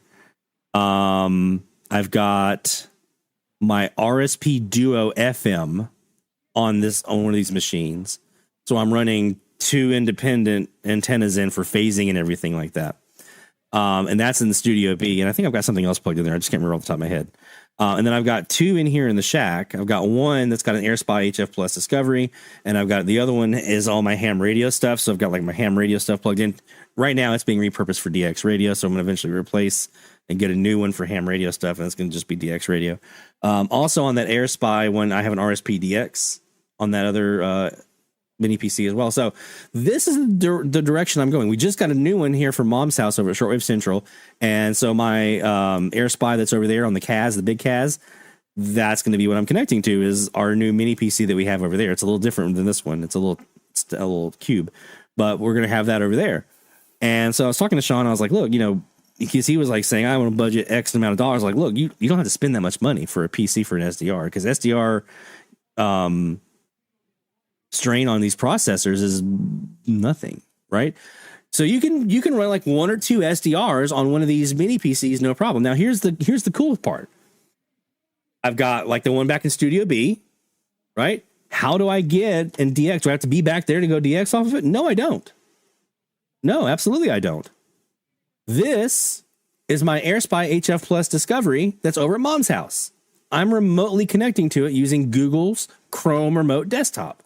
I can do the same thing here. Let me pull up another Chrome remote desktop. I'm going to go in. Let me log into it here with my PIN number that I have set up for it. This, I knew I was forgetting something. It's my No Weather Radio SDR, the AirSpy R2. That's the other one I have plugged into that PC. I knew I was forgetting something. This is my PC that's back in Studio B. And I can sit here from my main shack computer or wherever I might be. If I'm on my iPad or my iPhone or any computer I might be on that I can connect to it, as long as I'm running Chrome Remote Desktop on both of them, I can sit here in DX as if I was sitting in there on that computer in there. Outside the metro area, Baton Rouge. That's my NOAA Weather Radio SDR. So when you take one of these mini PCs and you combine it with like remote desktop software, right? I just realized my lights are still red. You can log in from anywhere into that computer and use it. There's a couple different remote ones you can use. Parsec's another one. Chrome Remote Desktop is fantastic. I've had to use Parsec on a couple of my machines because I was using audio interfaces on those and that didn't work well with Chrome Remote Desktop. So Parsec is what I use to get around that.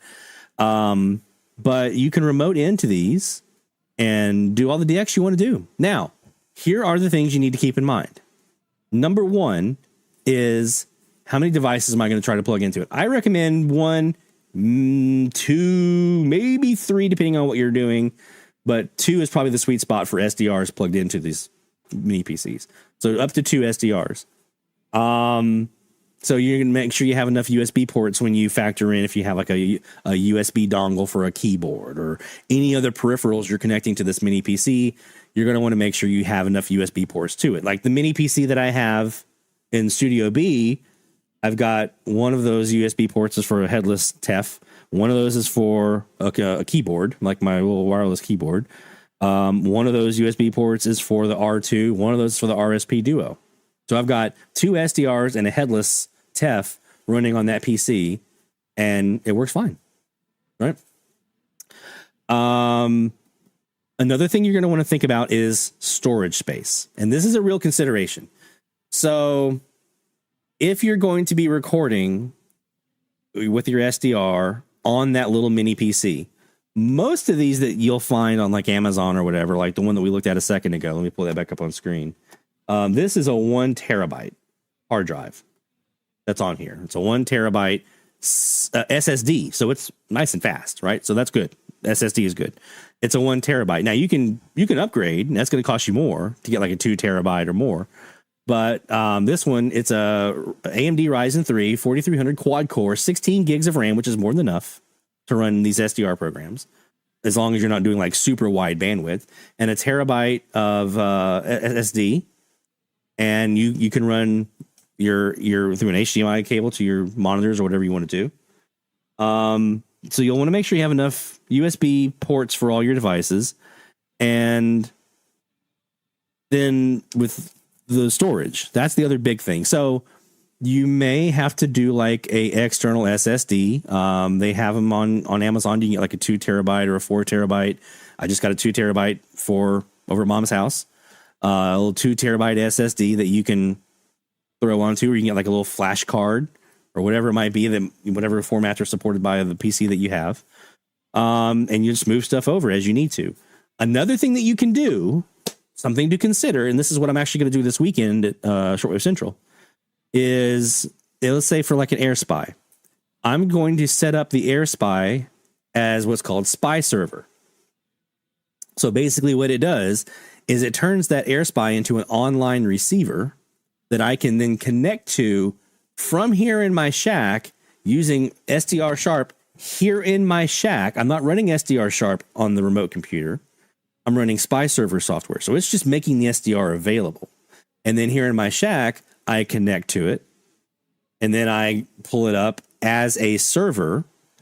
And now I can DX and record and do everything on my computer in my shack using this computer. You can do the exact same thing with like an Raspberry Pi. The PC we're going to be doing this on is going to be running Linux, like in Ubuntu or whatever. You can do it that way. And so there are different options depending on your comfort level and your knowledge level and what you're comfortable with. There are different options you can look at. Another thing, so we talked about the USB, we talked about the storage. Another thing you're going to want to make sure you pay attention to, because this bit me in the rear end this weekend, is the operating system. What operating system does it have, right? In this case, it doesn't specify. I know this one because I have this one.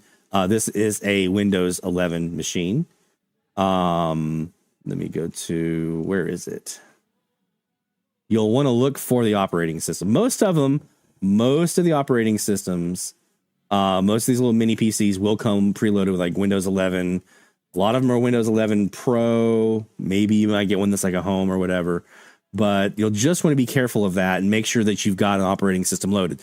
I got one this weekend, or this week here. It's actually the same one we're going to be doing over at Mom's house. I got this little guy because it was on sale. It doesn't have an OS. So that's why I was like, okay, now I'm going to have to scramble here and figure out what I want to do. Do I want to go buy a license for like Win 11 Home and go the remote desktop route like I showed? Or do I want to put up a Spy Server using like Linux or something like that I can remotely connect to that way? So there's some different options. The cool thing I like about this one, and this is why I bought this one, is that this particular one, where is it? Come on. There's a picture. There we go. You see these little slots on here? Each one of those is a slot for NVMe SSD hard drive. 5 of them. There's 6. One of them is your operating system hard drive. So it comes with a terabyte operating system hard drive. But you can put in 5 more NVMe SSDs, like 2, 4 terabytes, whatever you can afford. So you can just keep adding them as you go. And so you can do like 20, 24 terabytes worth of storage on this little bitty PC. So my one that I got here at the house, that's my NAS server. My first NAS server is going to be this little guy. Yeah. That's the other thing that you can do. You can you can do like a NAS server if you're worried about storage space. If you're hip to that, right? If that's something that you would like to do, you could do a NAS server with something like this. And then your little mini PC, you just throw everything onto the NAS server, all your recordings and stuff. So you don't have to worry about running out of room on your PC. Leave that one pristine and nice and clean, and you throw everything on the NAS server. So you could do something like that. So there's options here. So what I want you to kind of think about is if you're looking at your shack and you're either on the fence about getting an SDR and you're like, well, I got to buy a computer and I got to buy the SDR. There are options here. Get you a mini PC. Like I said, they're going to be somewhere between just under $200 to about $300 is the average that I've typically seen, depending on how much memory you've got and hard drive storage space and all that kind of stuff. So somewhere between just under 200 to about 300 is the average. You can run 1 to 3 SDRs depending on what they are. If you were gonna do like 3 air spies, that might actually work. Actually, you could probably do that, but I would say like 2 SDRs and like a auto logger or something. That should be fine. You can use remote desktop software to remote into it and connect in and do what you need to do. And that's it. I mean, there is stuff here that you can use without having to break the bank and go out and fork out money for a big expensive tower or a laptop or whatever. It doesn't have to be super expensive. You can get one of these little mini PCs and save yourself some money and still have a very, very effective PC for SDR use. Because like I said, if you're running SDR sharp, the amount of headroom that requires is tiny. It's tiny, tiny, tiny. So you can do a lot of really good DX that way without having to really stress your PC. So there you go. So that'll be one of the projects I'm working on this weekend is getting Linux loaded up on one of these little Cube mini PCs, getting Spy Server put on there so I can run the Air Spy from her house and just go in. And if you've never seen this, it's really, really cool. Let's say I'll do it from my main one here. So this is my local copy here of SDR Sharp.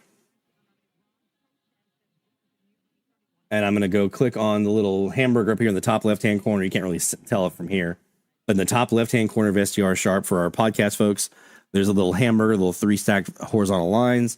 And under source, you're looking for the option that says AirSpy Server Network. And choose that. And then when you do that, there's a box here that has like an IP address entry area where you put in the IP address of the one that you're trying to connect to. There is a little button next to that where you actually would hit that to connect to that unit. But if you don't know which ones you're trying to find, next to that button, next to the connect button, there is a little 3-dot button.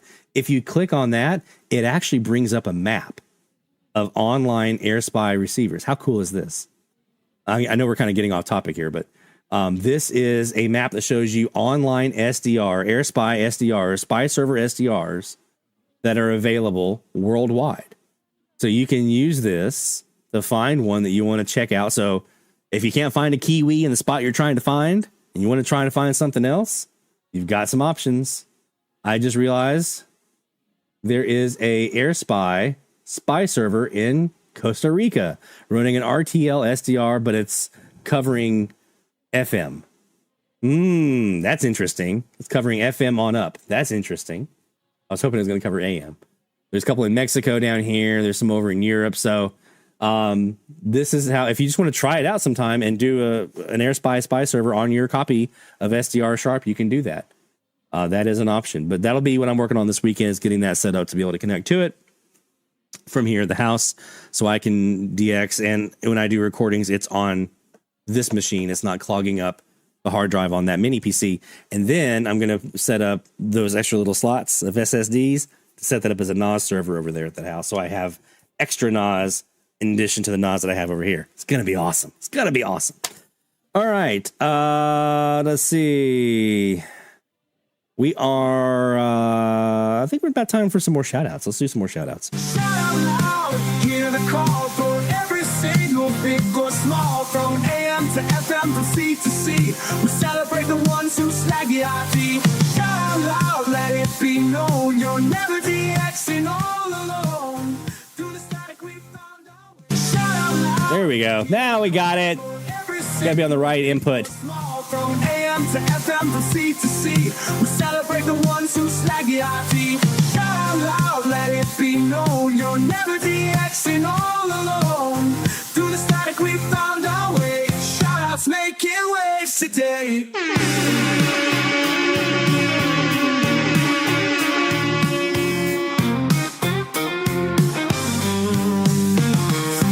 Gotta be on the right input for things to work here.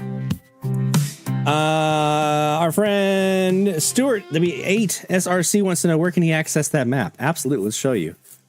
So I'm gonna put this on here. All right, so this is the Air Spy on SDR Sharp. Right, so in SDR Sharp, you go over here and you click on the little hamburger. And then you click on source, or hover over source. And you're going to see an option here that says Air Spy Server Network. Click on the Air Spy Server Network. And then that's going to pull you up a connection option here on your source tab for you to plug in an IP address and all the stuff you need to do. Over here to the right, so you'll have your box where you plug in the IP address you want to connect to. There's a button right here next to it to the right of it that you would click on to actually connect. That's your connect button. To the right of the connect button, you see 3 little dots. Those 3 little dots bring up your map. That's what you're looking for. We also have another option for you. If you go to livedxing.com and then scroll all the way down to the bottom of our main page here at livedxing.com, you'll see a couple of different providers here that we have pulled up. We have the fmdx.org web server for all the online FM receivers. We have the Kiwi SDR map, so you can get to that very easily to see all the different Kiwis that are out there. Similarly, there is the general Open Web RX map that has all the Open Web RX ones for like the 888, the Kiwis, that kind of stuff.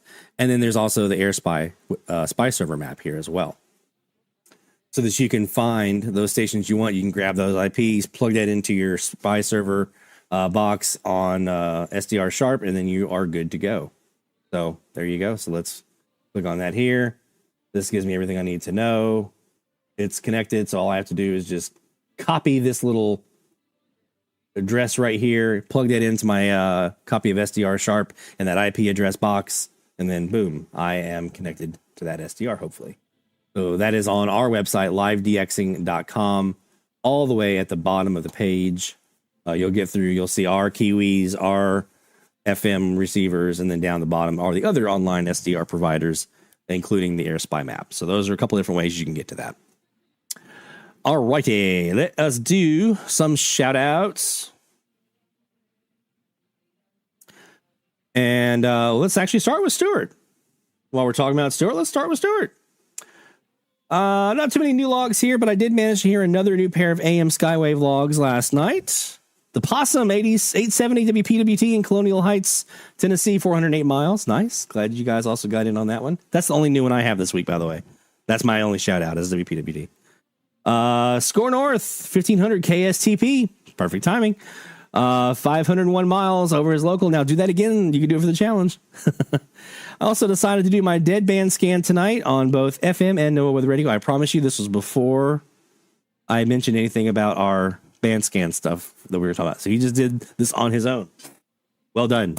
I was surprised to find a handful of never before heard FM stations. See, it happens. You think you got the band on lock, and then you come back and do a band scan. You're like, wait, where did that come from? New stations pop up, stations move, change frequencies, change calls, formats, things happen. Those band scans are super important. Smile FM 88.7 WFNT in Adrian, Michigan. You'll also have times where you'll be like, oh, I think I've logged all my local stations, but you forgot one, right? I've done that where I'm like, did I not ever log that? And it's probably because at some point you're like, it's just a local. Let me keep on looking, right? Smile FM 88.7 WFNT in Adrian, Michigan at 31 miles. Smile FM 88.9 HSI in Litchfield, Michigan, 54 miles. Detroit, Michigan at 31 miles over a local translator. This is 92.7 The Answer W224CC. Relevant Radio 94.1 W231CV in Holly, Michigan at 36 miles. Relevant Radio 94.3 W232CA in Detroit, Michigan, 31 miles.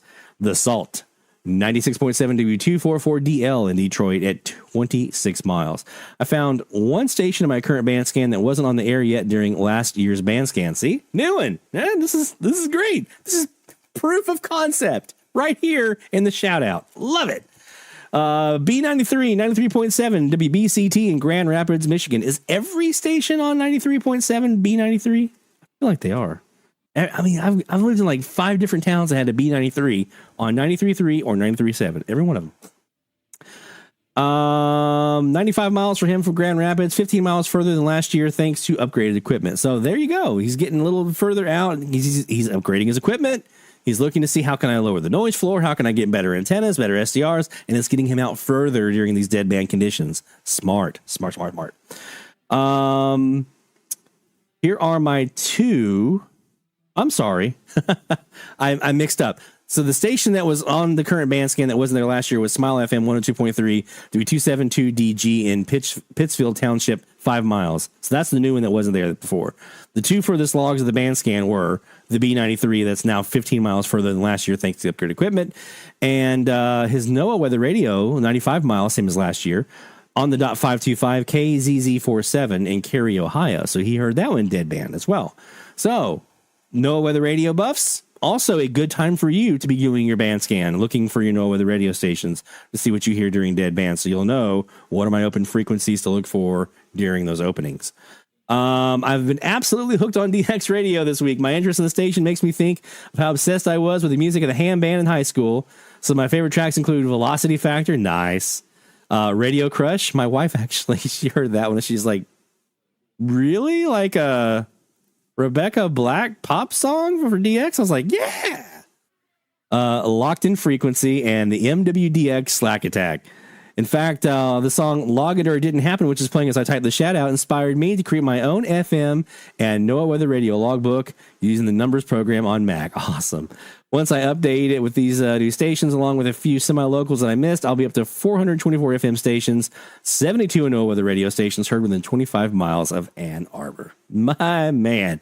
So now DX radio is not just there for fun. It's also inspiring people to do cool things. I love it. We have completely enveloped ourselves in the DX magic at this point. So we've got some really cool stuff to do here for you. We've got some logs to saw for our friend Stuart.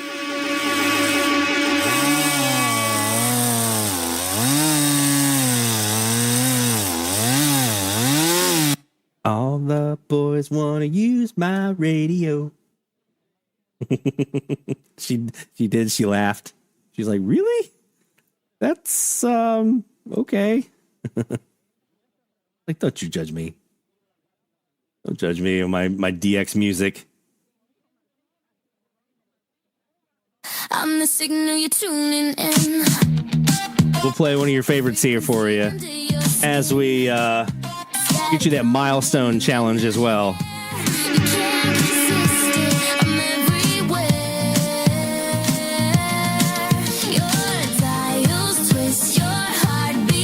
Breaking your mileage record for your deadband conditions, getting your logbooks updated. All the boys wanna use my radio. Turn it up, let the signal glow. DX streams in the dead of night. I'm the station they can't get right. All the boys wanna use my radio. Chasing signals they'll never know. Chasing signals they'll never know. There you go, man. Well done.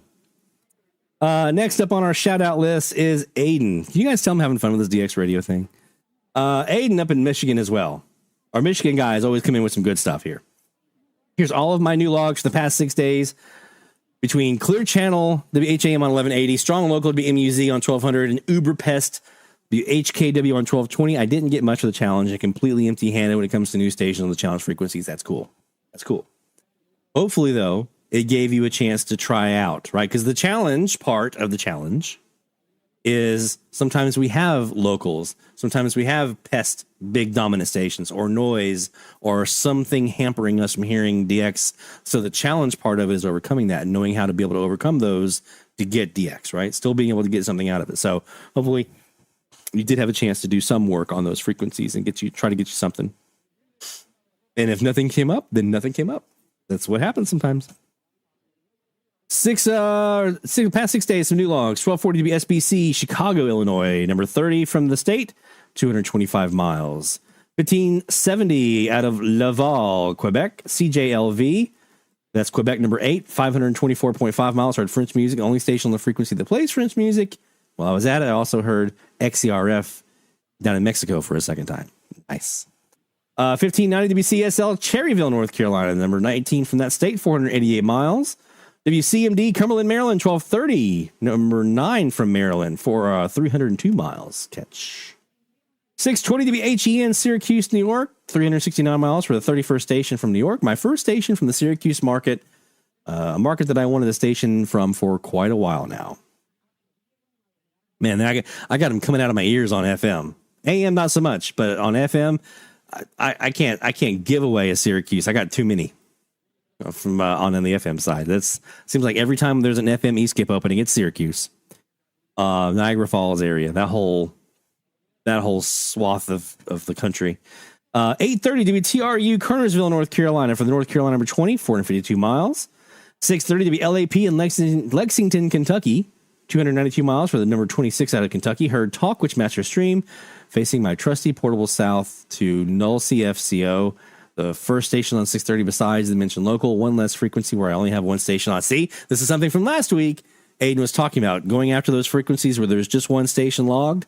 That logbook analysis, that awareness will help you get DX. If you're not doing logbook analysis stuff to identify the gaps in your logbook, you're leaving DX on the table. You're missing out. And so well done, Aiden, that you are, my friend. 720 to be GST in Hogansville, Georgia, number 16 from that state, 641 miles. Shout out to Rick for telling me that WGST stays on a little while longer after Pisgah signs off on 720, and I was able to hear some talk that matched their stream. There you go, man. Once again, the Slack channel coming together for us and getting us some good intel. 1050 to be FSC in Franklin, North Carolina, 487.5 miles. I used to work for them. Well, I was on the station, but I wasn't. I was the news director for their sister station. And me and their news director would trade stories all the time to help each other out because we didn't like our job.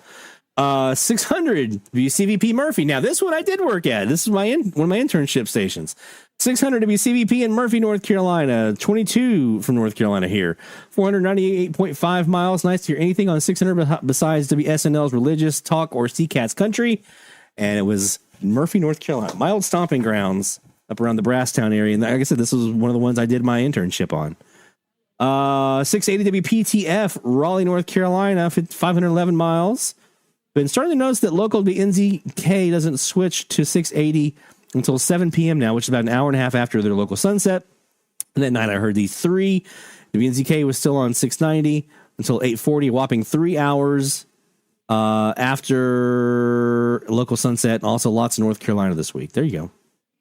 I missed one here. 780 rather. WPT in Cookeville, Tennessee, 437 miles. 680 WDBC in Escanaba. I hope so. Michigan, 303 miles. There's one of those other 680 stations you heard. And CJOB in Winnipeg. Nice. Manitoba. That is maybe with this I could finally break into Alberta or even British Columbia if the path is open to Manitoba. Hey man, was Manitoba a new Canadian province for you, by the way, Aiden? Let me know in the chat. Because you know why. We got to let the moose loose if we have the opportunity to do that. See, 970 WWRK in Florence, South Carolina, 588 miles. Air check shared here is for CMGW and XECPAE from last week. Maybe you can tell which one of the two I most likely got since you didn't play the air checks last week. So yeah, let's take a look here. We have, I think this is what, 660, right?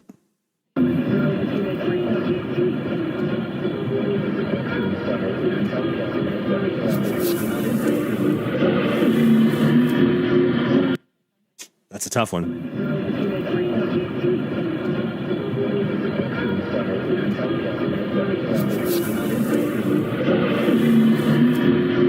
Yeah, that's a tough one. I don't hear anything identifiable in that clip. So I wouldn't be able to make a call on which one you got on that one. based off of that. But hopefully they come back around for you and we can get them in the logbook for you. New Gullah cheese. We'll start there.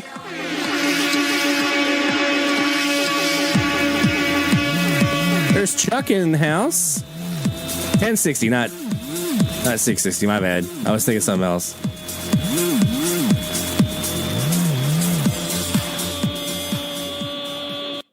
And new logs for Aiden as well.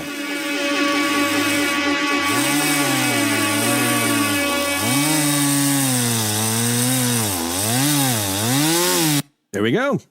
So we got a clean slate. If you have a shout out that you would like to get in, something new, send it on over, dxchallenges.com/shout out, and we'll get it in here before we wrap up the evening this next hour.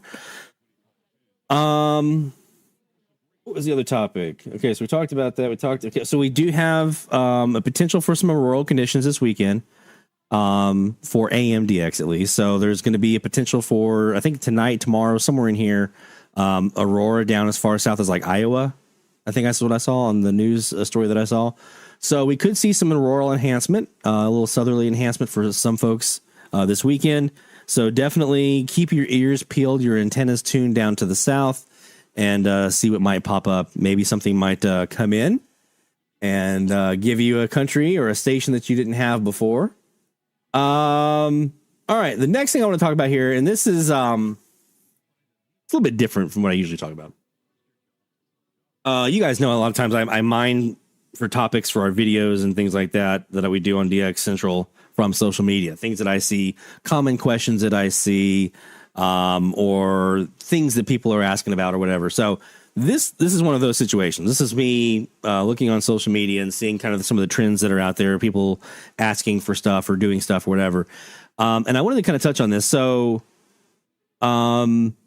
I've seen a rise in recent years. This didn't used to be as prevalent a couple of years back, but this has really gotten much more prevalent recently.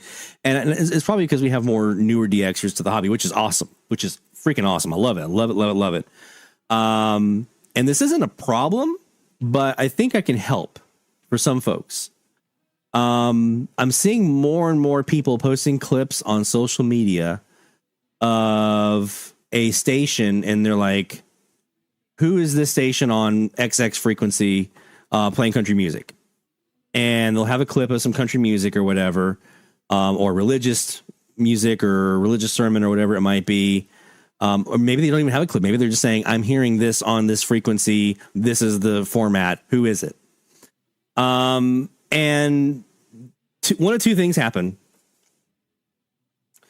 Either it becomes a guessing game where you have people based off of the band that they know at their location, right? So if I'm going to answer you, it's going to be based off of what I know the band is in Louisiana.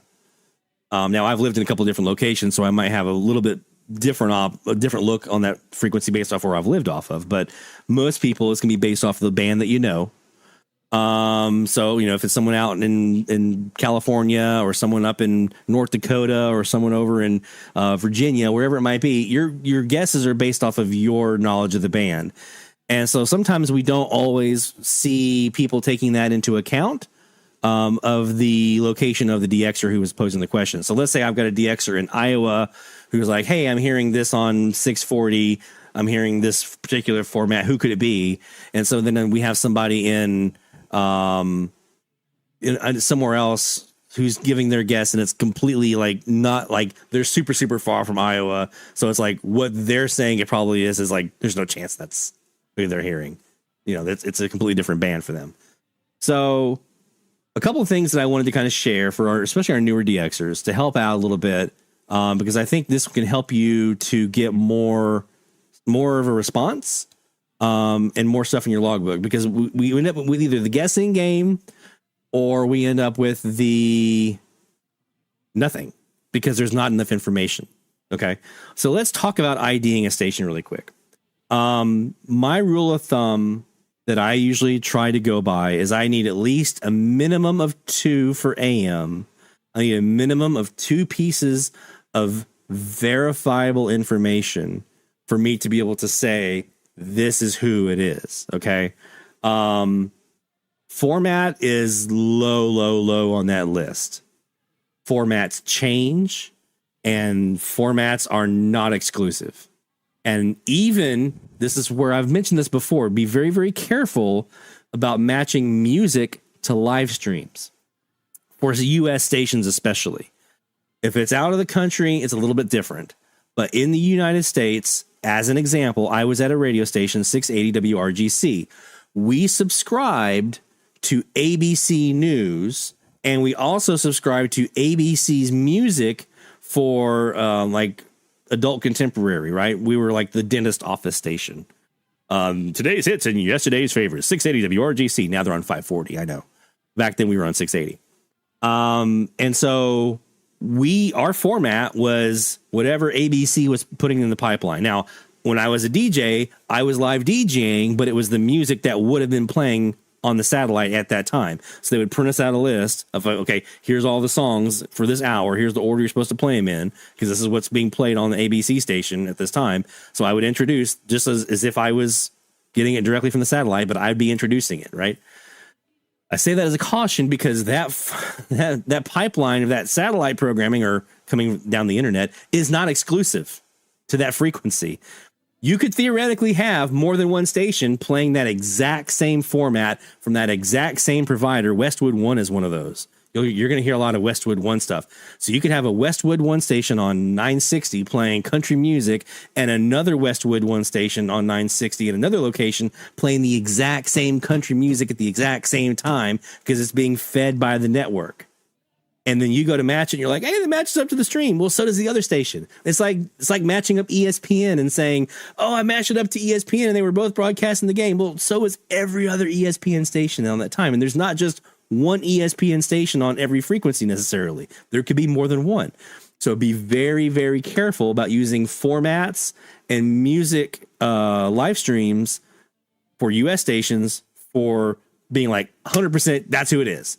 It can be very deceiving, can be very misleading sometimes. Ideally, what you're listening for, and this is where patience comes into play. I know it's super, super frustrating when you have a station and you're like, they're super strong and they're playing some music and then they fade out right when the music ends and they're either IDing or going to a commercial break. I know that's frustrating, but you have to be patient. You have to be patient. It's going to fade back up again. Hopefully that's going to be at a positive ID time for you.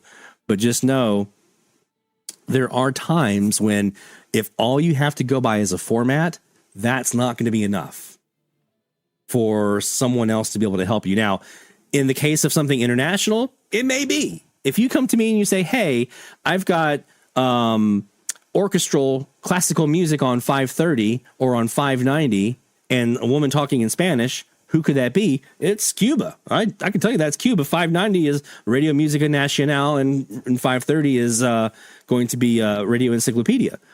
Those are the exceptions, right? When we're talking domestic stuff, that's not going to be enough for anybody to help you narrow it down. Unless it's like, hey, I'm on 1040 and I'm hearing news talk and they're talking about Iowa stuff. Could that be WHO? Probably. I can't tell you 100% that it is. I mean, I've got a news talk station down here in Florida that mixes WHO. They could be talking about something going on in Iowa. And I think, oh, well, that's Iowa. No, it's Florida, right? I've had that happen to me before. So be very, very careful when you're grabbing these little snippets and trying to get people to help you ID those. The rule of thumb is you need at least a couple of pieces of information, verifiable information, before you should feel comfortable about, yeah, that's who I got, right? If we're talking domestics. Now, international stuff's a little bit different. But domestics, it can be because of the density of stations that we have, especially if you're closer to the East Coast, the density of stations that we have and the number of different stations that may be doing the exact same format, sometimes at the exact same time. Like I've heard Mark Levine echoing on certain frequencies. I've heard Sean Hannity echoing. I've heard coast to coast. Coast to coast, there are multiple frequencies on the band where any given night you can hear an echo of coast to coast from all the stations broadcasting coast to coast on that frequency. So things like that, be very, very, very, very careful, because that can lead you down the wrong path and get you a station in your logbook that maybe was the wrong one. Maybe you got a better one and you didn't even know it. right? You might have actually gotten a more exotic DX catch and you didn't realize it because you went with this other one that wasn't the one, but it seemed like a safer bet, but you just put it in there because you were like, that's probably who it is. Probably is not a log, right? Everybody has their own criteria for what is and what is not a log. So I'll leave it at that. But just kind of be careful. Let's go ahead and get some DX, and I know we're right here at the top of the hour.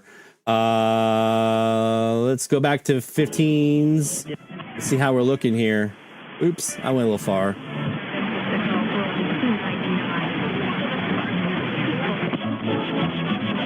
1530. Let's see what we got here in this. Let's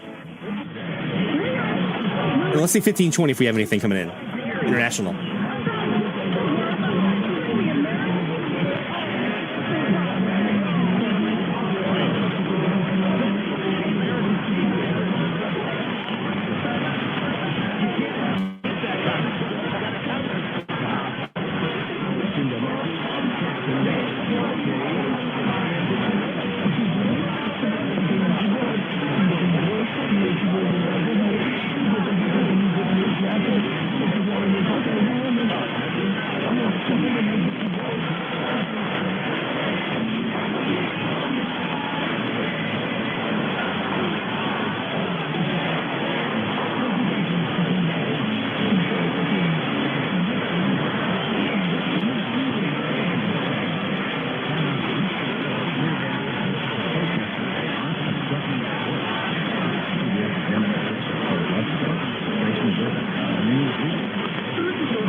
Going back and reading through the chat.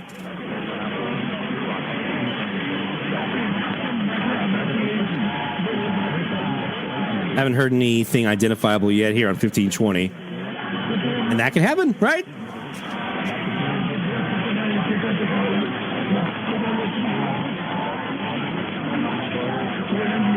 I've got a station that's doing something in Spanish. Music. Let's see if I can get enough of them.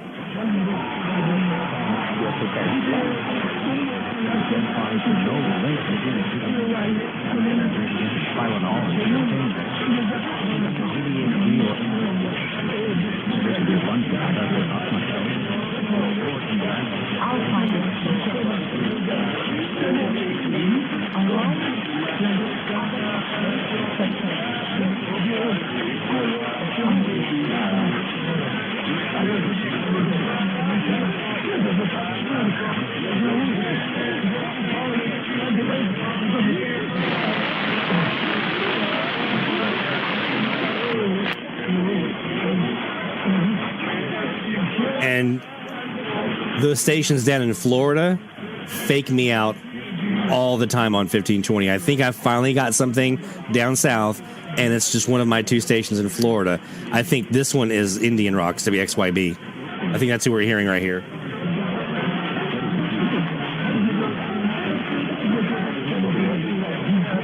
Kaz, you were looking for earlier.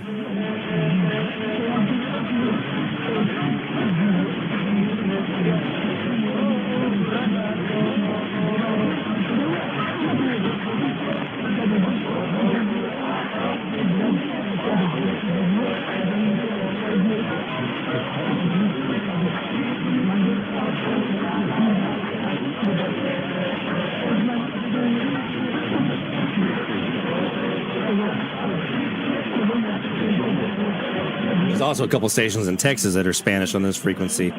So this frequency for me is like a mind messer-upper.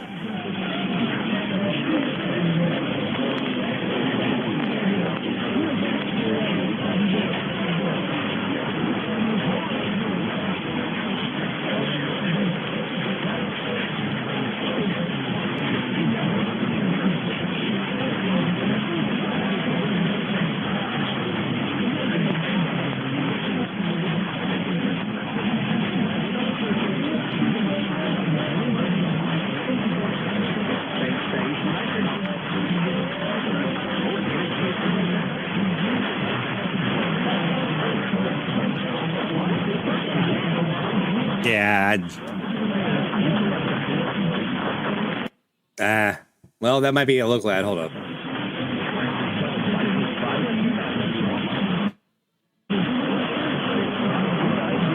I forget about him, Jacob. That's always the problem. Like, oh, something Latin. All right, let's see what we got. And they're like, oh yeah,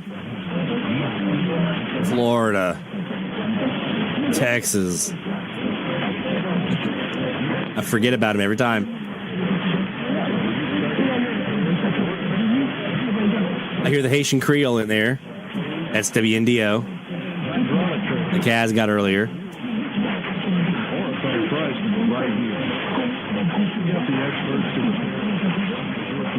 it'll be ready for whatever. Why would you go anywhere else? It's true. Now we're talking. Stop and do something. We are the soldiers.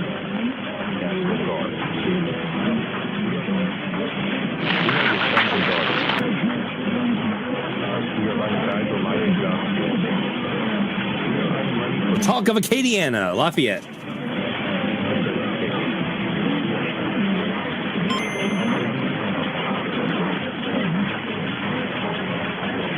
That is one of those pieces of information, identifiable information, that are really, really good. If you hear an ad on a station for the interstate name here, Association of Broadcasters, you're not going to hear the Oklahoma Association of Broadcasters, PSA, on a station in South Carolina. Now, you be careful, because you might hear the Oklahoma Association of Broadcasters on a station in Texas or Kansas or Arkansas. If it's right there on the border, you might, right? We used to have the Georgia Association of Broadcasters on some of the stations in North Carolina that I worked at that were right there at the border. We had that. So that's a possibility that you have to kind of keep in mind. But at least it tells you, gives you an idea. You're either in the state or you're right on the border of that state. Gives you an idea who it kind of narrows it down to who it could be. Same thing with those National Guard promos. If you hear the Louisiana National Guard, well, there's only one station in Louisiana on this frequency, and it's KFXZ out of Lafayette. So you're not going to hear a Louisiana National Guard ad on a station in Arkansas or Texas unless you're right there on the border, maybe. But there's nothing really close to the border. There's one station in Louisiana that's narrowed it down for me, and I have heard them here. So that's an example. Local ads are phenomenal identifiers. Local ads. Man, if you hear a phone number, get that Google search going. Get that area code search going. If it's not a toll-free number, search for that number, search for that website address, the physical address, the business name. Those kinds of things are going to help you narrow those down. I feel a lot more comfortable about putting a station in my logbook if the only thing that I had to identify was a handful of local ads, a telephone number, and maybe a couple of business names, and they all point to this exact same location where there's a station. I feel really good about that. I may have the call sign wrong if I didn't hear the call sign ID and they've changed call letters or something. I might have that wrong, but I got that station, right? I feel good about that if I've got enough local identifiable information to put it in my logbook. That's for domestics. International stuff, it's a little different. International stuff, we almost have to rely on live stream matching. We almost have to be able to use like Kiwis and things like that to match up, because they're usually weaker signals, or a lot of us are not familiar with the language. So we have to use that to match up. And, if I'm on 1510 and I'm hearing a Spanish station under WLAC and they're playing music, and I go match that music up to Radio Monumental out of Ecuador, there's probably not many other stations out there in the world on 1510 playing that kind of music, right? I feel good about that match, because that's a unique thing to that Ecuadorian station. They play a unique kind of music that is specific to Ecuador and the Andes area. You're not going to hear that on a station in Texas, probably, more than likely. So those are some things that you'll want to keep in mind. So I'm kind of continuing my spiel from earlier. So be careful about using live streams as matches and using format as the only qualifier for a verified station. Right, in your logbook, putting a station in your logbook. Be careful about using music matches. Here's another one for you. It may not even be that like they're both using Westwood One or ABC or whatever content provider. You could have a station. Let's say you have a station in Arkansas Rocks. They're playing a Led Zeppelin song. At the exact same time, you have another station, not Arkansas Rocks affiliated, another classic rock radio station playing the exact same song, maybe a little bit different timing in the song, but the exact same song. Well, if you're matching up and you're like, oh, well, I'm hearing this classic rock, it's got to be Arkansas. It could be the other station. This happens a lot on FM. At any given time, especially if it's a top 40 station, how many stations in the U.S. right now on FM do you think are playing a Taylor Swift song right now? Or Dua Lipa right now? When Miley Cyrus had, what was the one from a couple years ago? Flowers, when that song was so big, how many stations in the U.S. do you think were playing Flowers at any given time? I hear Flowers all the time on stations international, down in Mexico, Colombia. To this day, still hear that song on those stations.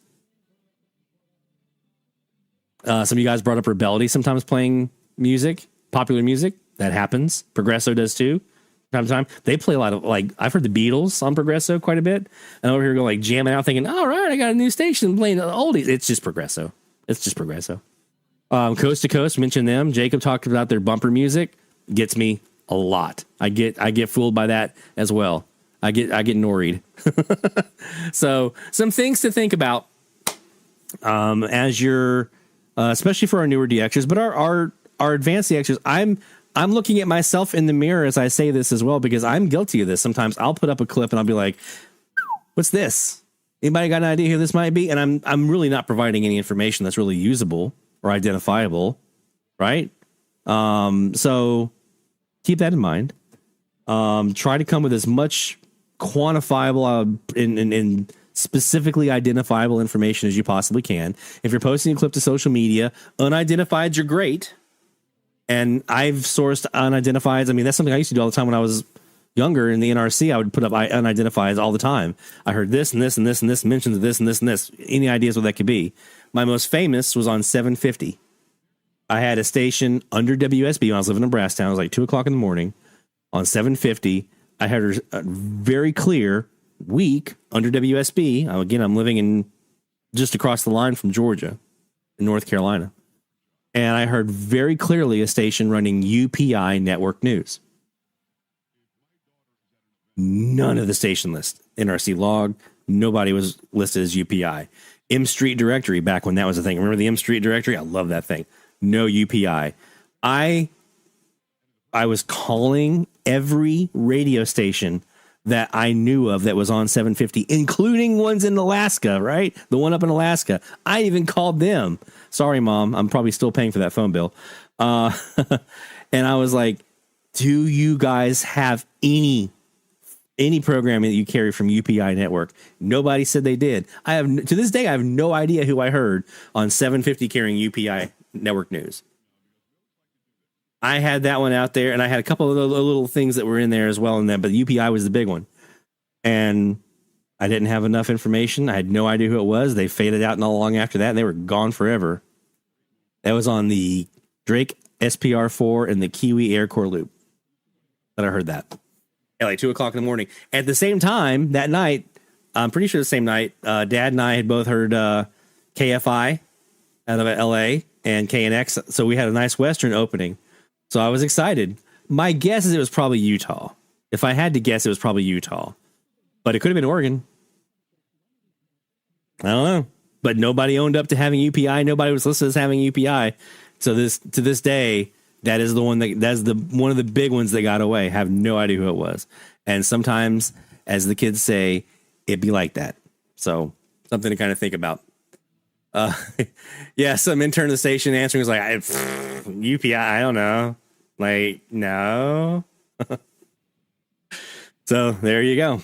So when you're posting stuff to social media, just kind of keep that in mind. Try to come with as much information as possible, as much detailed and specific information. Don't forget to put where you're located, please. Please put where you're located. That's the number one thing I see people forget all the time. And it's like, I can't help you if I don't know where you are. Where you're located, as much information as you possibly can, whether it's a video of you filming your portable radio or an SDR screen grab, whatever. Have as much detail as information as you possibly can about what you were hearing, when you were hearing it, and hopefully someone can help you out. But just know you're not going to probably have a lot of success if all you're doing is a format. I heard country music on 860. There are several. Or 680. There are several. And so you're going to have it's going to be a guessing game. People are just going to be guessing. But nobody's really going to have a real answer for you if that's all you got is format. So something to kind of keep in mind. All right. 1500 to 1540. That's our frequency range for this week. I mentioned to our patrons that here next week we'll have a show next week. And then we're going to have 3 weeks off from the live stream. It's Mardi Gras. So we got to do some Mardi Gras things here. My wife's actually going to have some time off for some of the parades. So we're going to actually get a chance to go to some of the parades together. We didn't get to do that at all last year. I know Mama Sita, we're going to be taking her to some of the parades. So we're going to be doing some Mardi Gras stuff here. So we're going to have 3 weeks off from the live stream. But we are still going to have a challenge during that time frame. So I will be introducing next week a new challenge that's going to run the whole period that we're going to have our streams off. Also, during that time that we're not going to be live on camera doing a live stream, I'm working on trying to put something together that might be kind of cool. I don't know if it's going to work yet or not. I don't know. But I'm trying to get something together that's going to be kind of cool for those streams, those nights. So details to come. Maybe. We'll see. But we will be here next week for sure. And then we'll be taking some time off. So you won't see us on camera for a couple of weeks. So, but we will have that challenge going on during that time frame. So 1500, 1540 this week. And the next week we'll be launching a new 3-week challenge for those weeks that we're taking off. So go hit the dials, my friends. Keep a look to the south this weekend if you have a chance, because there may be some enhancement down that way. For our FM enhanced folks, our FM inclined folks, go get your band scans. Go do your band scans. Hit that FM band, get your band scans on, and get to know your local band in a big way. You may surprise yourself like Stuart did and find some stuff you didn't realize that you didn't have in the logbook, or some new stuff that you didn't know was there yet, or some stuff that had moved. You never know. Take care, my friends. Best of DX. We'll see you next week right here on DX Central Live. From our sponsors, the International Radio Club of America, IRCAonline.org, the National Radio Club, nationalradioclub.org, Spectrum Monitor Magazine, thespectrummonitor.com. And for all of our patrons who, let's face it, you guys have stepped up in a big way. So thank you so much to our patrons, patreon.com/DX Central. If you would like to join us in Studio C, and I've got some goodies coming your way soon, guys. We're going to do some cool stuff here.